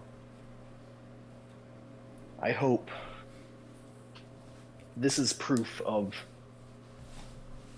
a garnered and baseline trust that we now share. And I'll motion for my guards to carry forward a chest. Now, question. Sure. And this is more for the players, because I can very easily passively read the minds of all of you.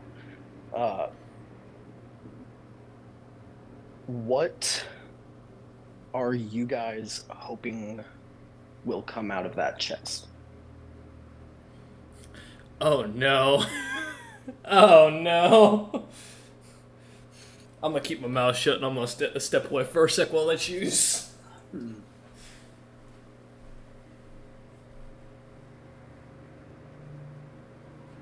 personally, whatever you would like to give me. Oh, I'm not asking in character. I'm asking you guys, the players, what your characters are thinking and hoping as you see this large chest brought forward. What you hope will be inside it, as I can read your minds. Oh, Melvin's like an unwavering pet, so it's literally whatever you give him, he will be. Okay.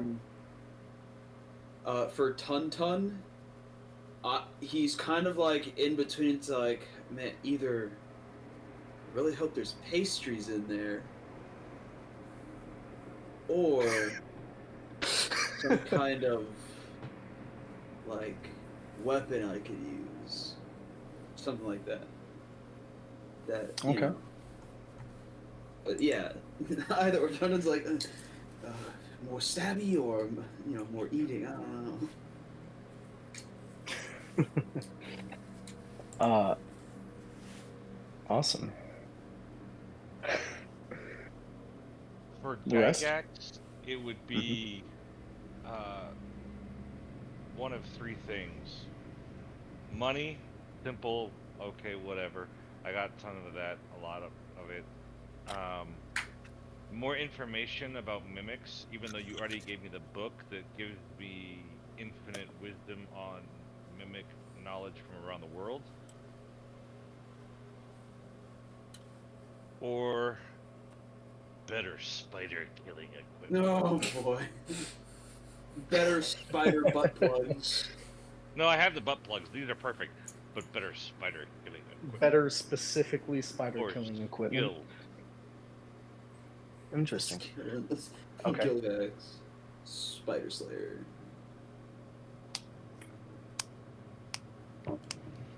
Dudes? Doots wants only two things, and I would be kind of concerned if you immediately already had either of them. One is my mother safe and secured. You think that'd be in the chest? He's hoping. Listen, this is his desire, not necessarily his intelligence, you know. Like, listen, if your mom was kidnapped and some guy walks up to you... I'm just very curious what this would be like. Man, I know my mom's in that chest. This moment. Go ahead, Caleb. Or any knowledge related to who is responsible for it. Responsible for kidnapping her and burning my home. So has he already been inducted? Yes. So I would have the memories that he has. Yes. He's just gotten no ill effects yet, or any bonus effects yet. Gotcha. With my... Oh, fucking... intelligence. What can I tell from his memories? Oh, that bit me in the ass. Oh, fuck you.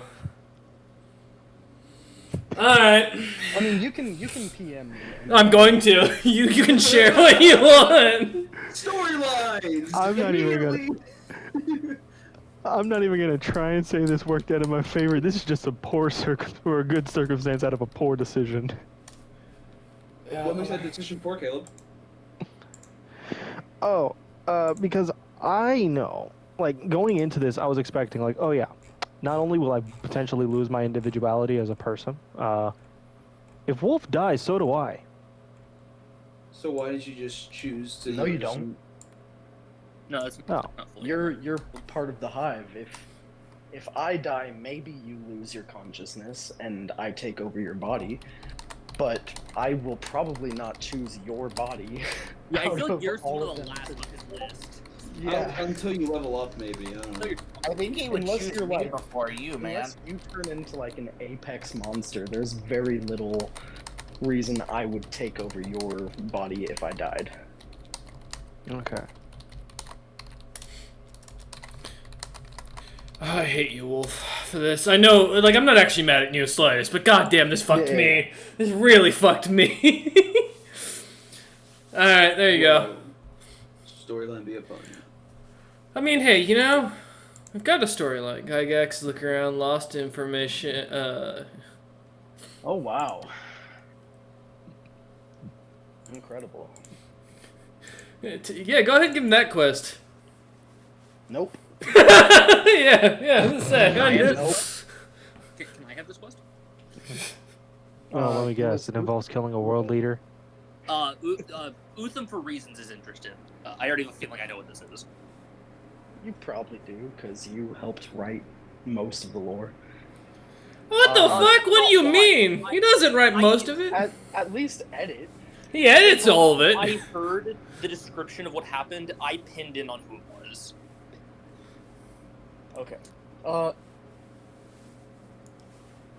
I think you guys see the chest open as two of the guards have to simultaneously lift the lid together. It's a very large chest. And inside, you all see different things as they float up and out of the chest and float over to your characters. Tun, you see a small basket of probably 10 very, very delicious smelling pastries. Fuck yeah! Zebril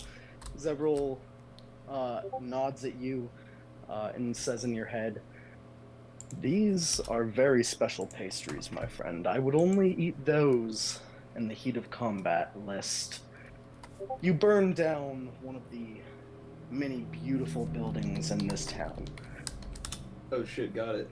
Oh, I understand, my lord.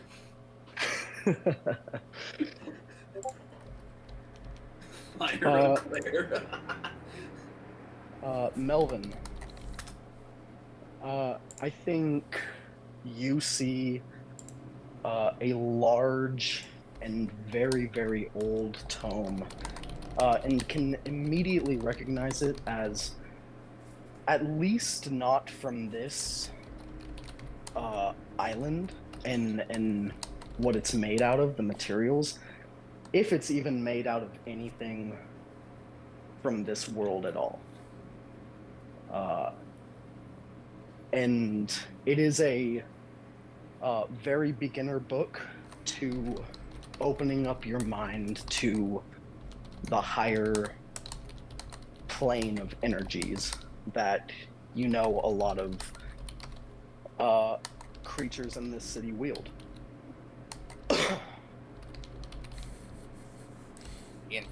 For let's see, for Gygax, I think you see a large pile of fucking money. It's just a huge sack of the most common currency in my city would probably be the Giants currency, because I trade with them the most. Yeah, as far as it goes, we're running just generic for right now for the players, so they don't have to know lore stuff. So yeah, just platinum, gold, and stuff that works. So, we're just, you probably see 1,000 platinum pieces. Thank you, sir. Very kind of you, sir, as I gobble it all up in one go. God Good damn it! God. It's the same thing with the Shadow symbiote he ate earlier.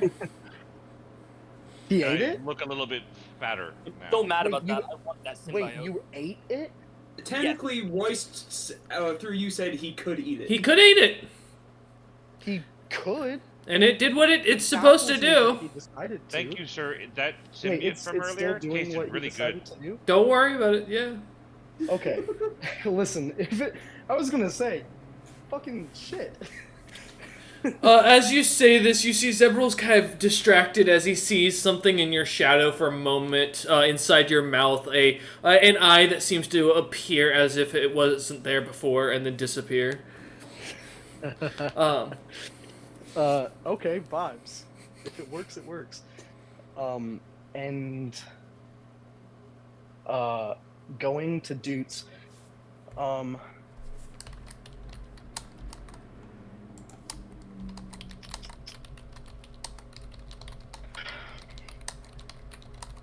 Interesting.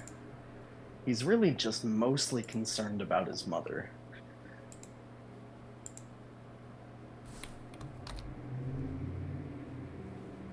She is kind of the reason why I am adventuring in the first place. Oh yeah, you'll see his backstory fly behind him. That basically, his mother's what's inspired him. She's his idol, or she is his idol. Yeah, and that he's doing all this to basically like prove himself and impress them for what he can do to show them his own ability and to live up to her. So yeah, you get the sense this person, this concept of a female matriarch is very like heavy on his mind, almost like as if one of your own hive was like suddenly to be distant from you would feel something similar. That's the best way you'd be able to compare it. Oh fucking! Give me a second. I gotta look this up.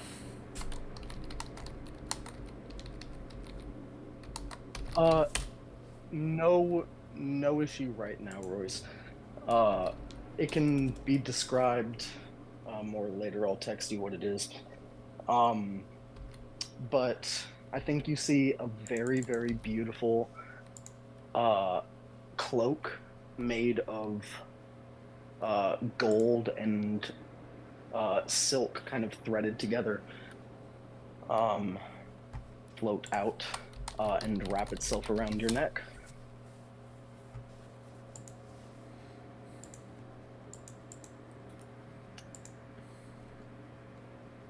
Let me ask you, have you come up with a name that you would call yourselves? My citizens wish to know what they should refer to you as they tell your stories. I have a name. I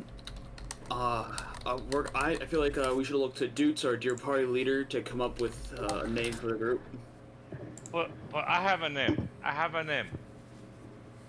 What is that name, guy? Not be trusted. I don't trust it at all. The spider pluggers, I don't fucking know. No, The I'm expecting pastries. pastries. No, fuck off with the pastries. The head hunting pastries. Caleb, pardon me, please. The pastries? No! You've all That's a agreed to no this? for me. That's a no. There was a book once about a man called the Time Fuckers. I thought that was unique, but this.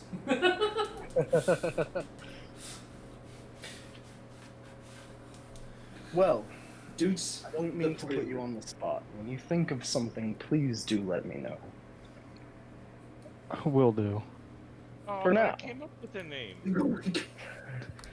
It seems you're not all of one mind, which, of course, I could help with, though it seems not all of you wish that, which is fair. Please, rest. Enjoy a night of as many pleasures as I can give all of you. In the morning, return to my chambers and I will give you another quest or objective, if you so wish. I am incredibly happy funding your party as you gain more and more renown and power.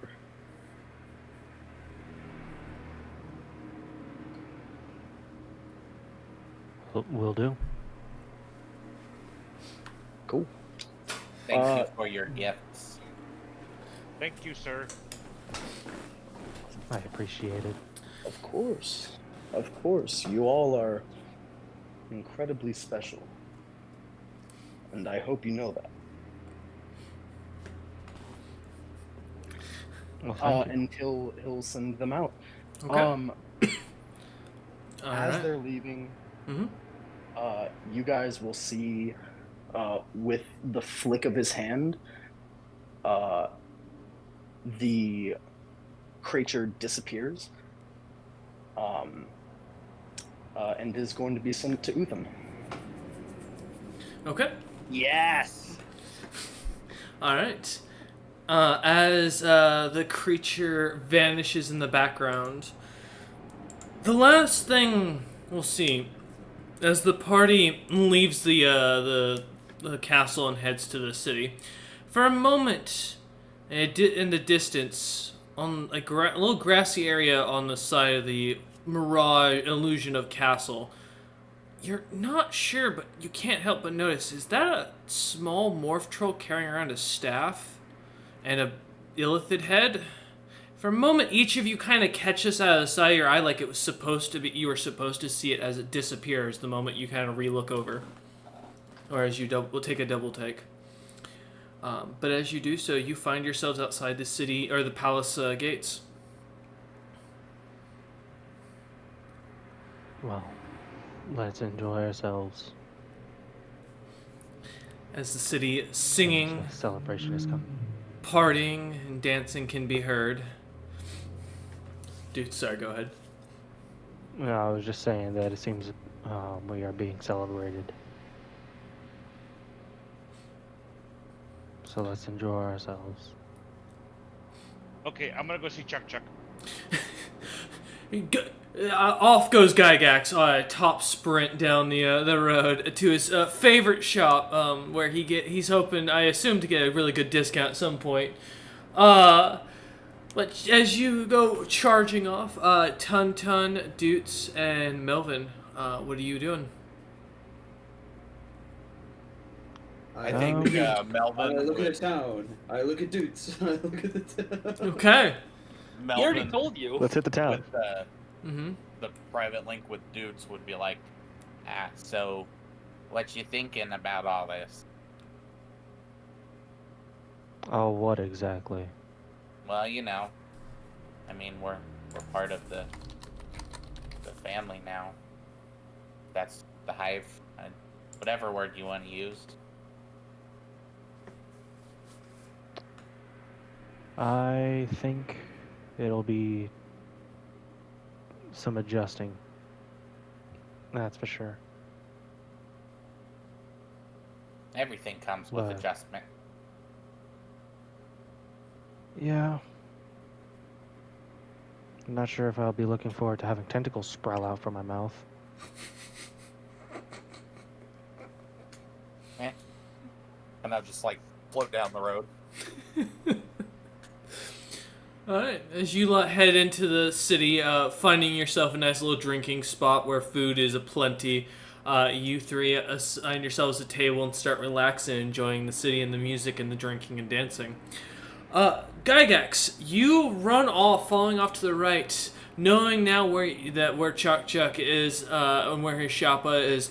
You see the platinum bricks are now about midway. Some windows are being put in. He looks over at you and kind of gives a thumbs up as one of his apprentices comes running over and like kind of panting looks at you and goes, Chuck sends his greetings. It says everything is 50% off today for celebration.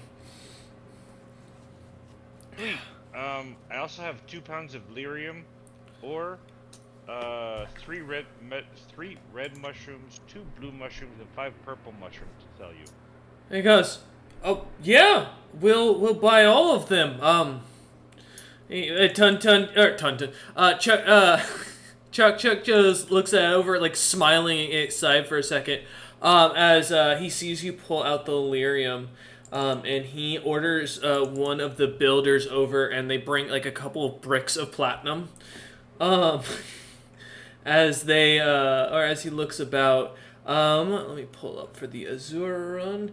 And he offers you about a 1 solid brick of platinum, which is about 200 gold pieces or 20 platinum worth for like an ounce of the stuff. He starts stacking. How many ounces are in a pound? Math people? 16. 16? So that is... But before you do that, yeah. I go, hold on. But I want to use the payment and the materials to upgrade, and then I pull out 1 punching dagger. Oh, he looks at me. Possible. The apprentice looks at it and goes, do you want a magic... What kind of magic spell would you like on? Would you like us, the master to surprise you? He could fully enchant it, It won't be it won't hit harder in a sense, like it won't be any sharper than say brass or bronze, but it will have more magical capabilities, and you'll be able to cast through it in a sense, and be able to make it more arcane as you go into the future. Other craftsmen could add runes onto it to increase its effects and such. I will let the master decide. The apprentice nods and goes, "Okay, we will make sure to have that to you. We can have that." Can you do 2 punch daggers, or is there only Easily. enough for 1? Oh, easily. Okay. He nods, and I hand over both punch daggers. The apprentice smiles, and Chuck kind of like starts scolding him as he like turns, and the kid's like looking at the lyrium and looking at the daggers and like drooling slightly. The apprentice kind of like slurps up the drool and looks at you and goes, "Oh, Chuck says the daggers will be on the house with what will be left over, and if you want anything unique to them done in the future, he's happy to work on them for half off." Thank you, and if there's any materials left over, it is for you to use if you wish to use. He nods, and the apprentice smiles, and you see Chuck starts drawing up something and writes, like on the bottom of it, you see in slightly in the psionic, it reads Master's Gift, and starts like designing up some a pearly necklace of lyrium as he gets to work. The apprentice kind of fills out some paperwork for a moment, kind of looking at you, looking at the paperwork, and then just walks over and goes, "It'll be ready by the morning. Feel free to just stop by." Okay, thank you. You guys have a good one. Enjoy the party. You can see a few of the apprentices are already passed out drunk on their forges. As others are like trying to drink and see if they can forge with alcohol, like quenching the blades to make them stronger. One of them manages to light his arm on fire, and it becomes a little bit of a show as you kind of walk away. But as you rejoin up with the party, the lot of you spend the rest of the night, or go into the night partying and enjoying yourselves, drinking, eating, and having a good time. A new business having popped up that kind of catches each of your eye. A pleasure house called the Houses of Psionic Pleasures has seemingly popped up in the middle of town. It seems to have as each of you kind of walk by it, at first not really giving it much thought, as it's a new business, but you don't see anything in the window shops, or in the windows of the shop, as everything's kind of covered in red carpeting. The doorway, a red carpet design with inside seems to be completely, almost darkened magically if you're not inside. Though as you walk by, the sign seems to change for each of you.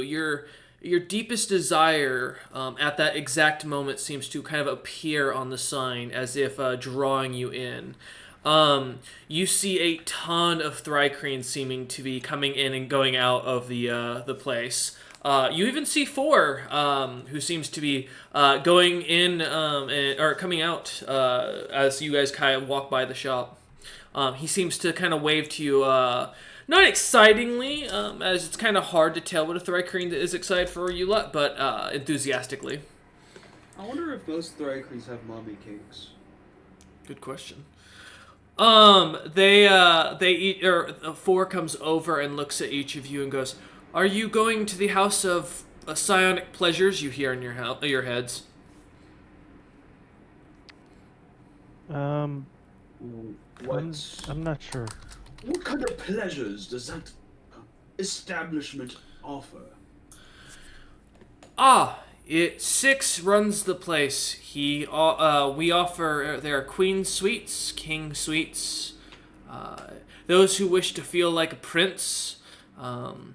There is the Desire Suite, the Adventure.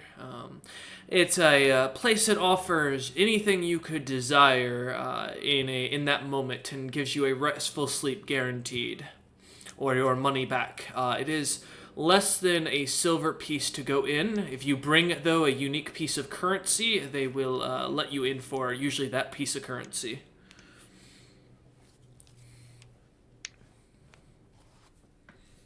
So what does the sign look like for Tuntun? To Tuntun it for a moment, it looks like it seems to start with pastries, though as your stomach doesn't growl for once, you start to see it looks almost like a giant mountain that for some reason reminds you deeply of home, where you first found yourself waking up. Man, I don't know. What did it? This picture just screams unpacked trauma and loss. But I wouldn't know any of that. What did it show? Gygax. Gygax. You see the death of different spiders for a moment, but it changes from a sign of a guy killing spiders to rather it reads adventures, creatures you've never eaten before. It's a restaurant. No shit. Dude, so you see a thing that says, "We will reunite you with your family to make you feel better for the night." Written on the sign. Melvin, all it reads is, "You should come in here. Your master tells you to." Nice. I can just imagine getting a whole Blade Runner. It's like, you look lonely. I can help with that. You look lonely. I can fix that. Yeah. Please don't. I don't know if I want you to. But yeah. I'll enter. Okay. Is the rest of the party gonna follow in? Is the door big enough for? Oh, easily. Oh yeah. Cool. It seems to be. I'm hungry. I'm going in. All right.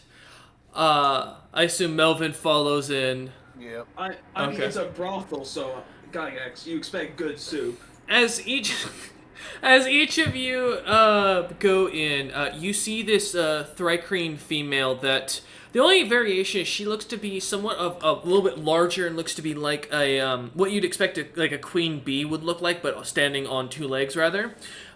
She, with her dark black carapace and large eyes, seems to, for a moment as you see her, she changes to a effeminate figure that you would somewhat see as appealing. Not necessarily desirable, but just easy on the eyes, as it begins to talk to you and goes, "Here at Sixes, we offer whatever you could want. Adventures, creatures you've never tasted before, the delicacies of long-distance relationships. Whatever you seek, we can offer you. What can I offer you each? I see that, according to the sign, would you like to follow what we would recommend, or would you like to choose your options?" I'll take a recommendation.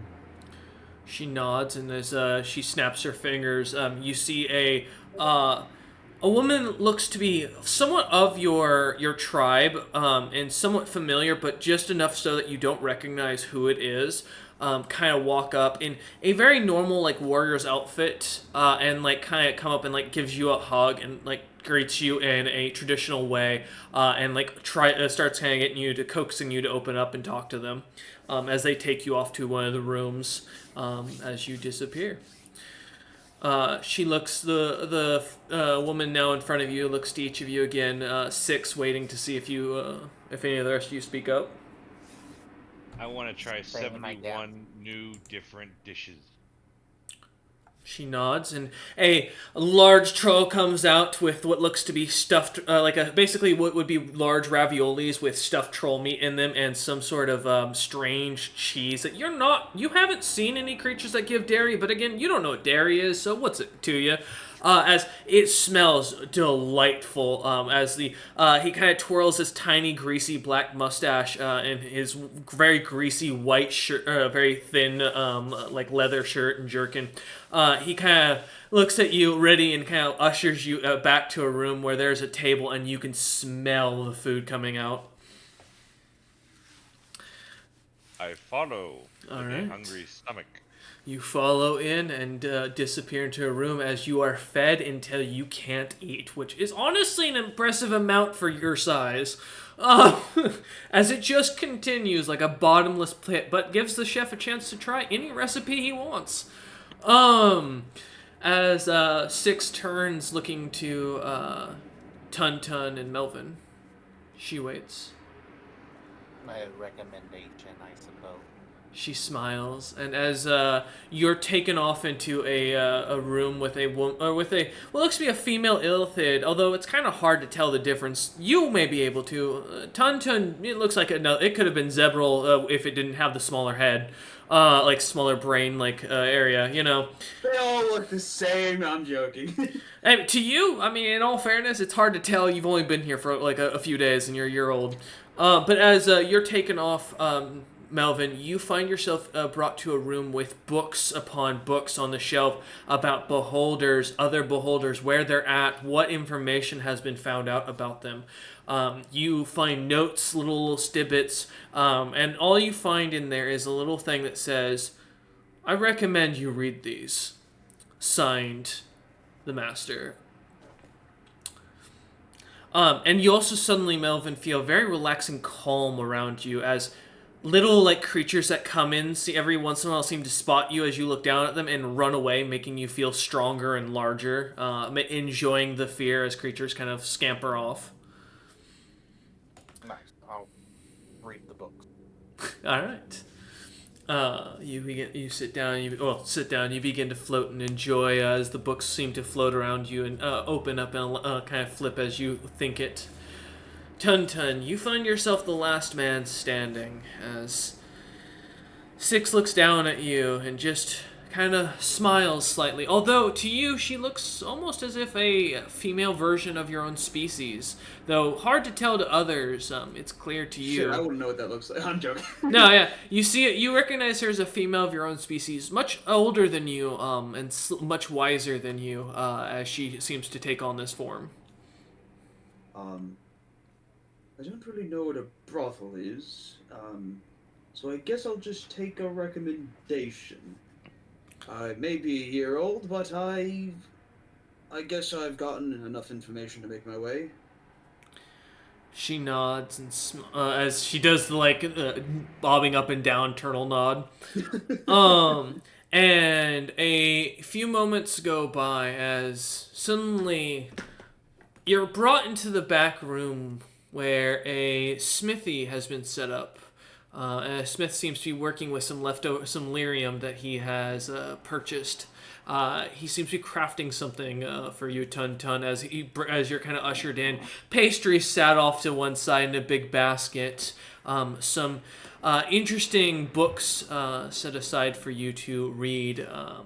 Should you try to. It seems to actually be written in your native tongue as you look at it. It's very long books of single syllables as you slowly flip through the pages.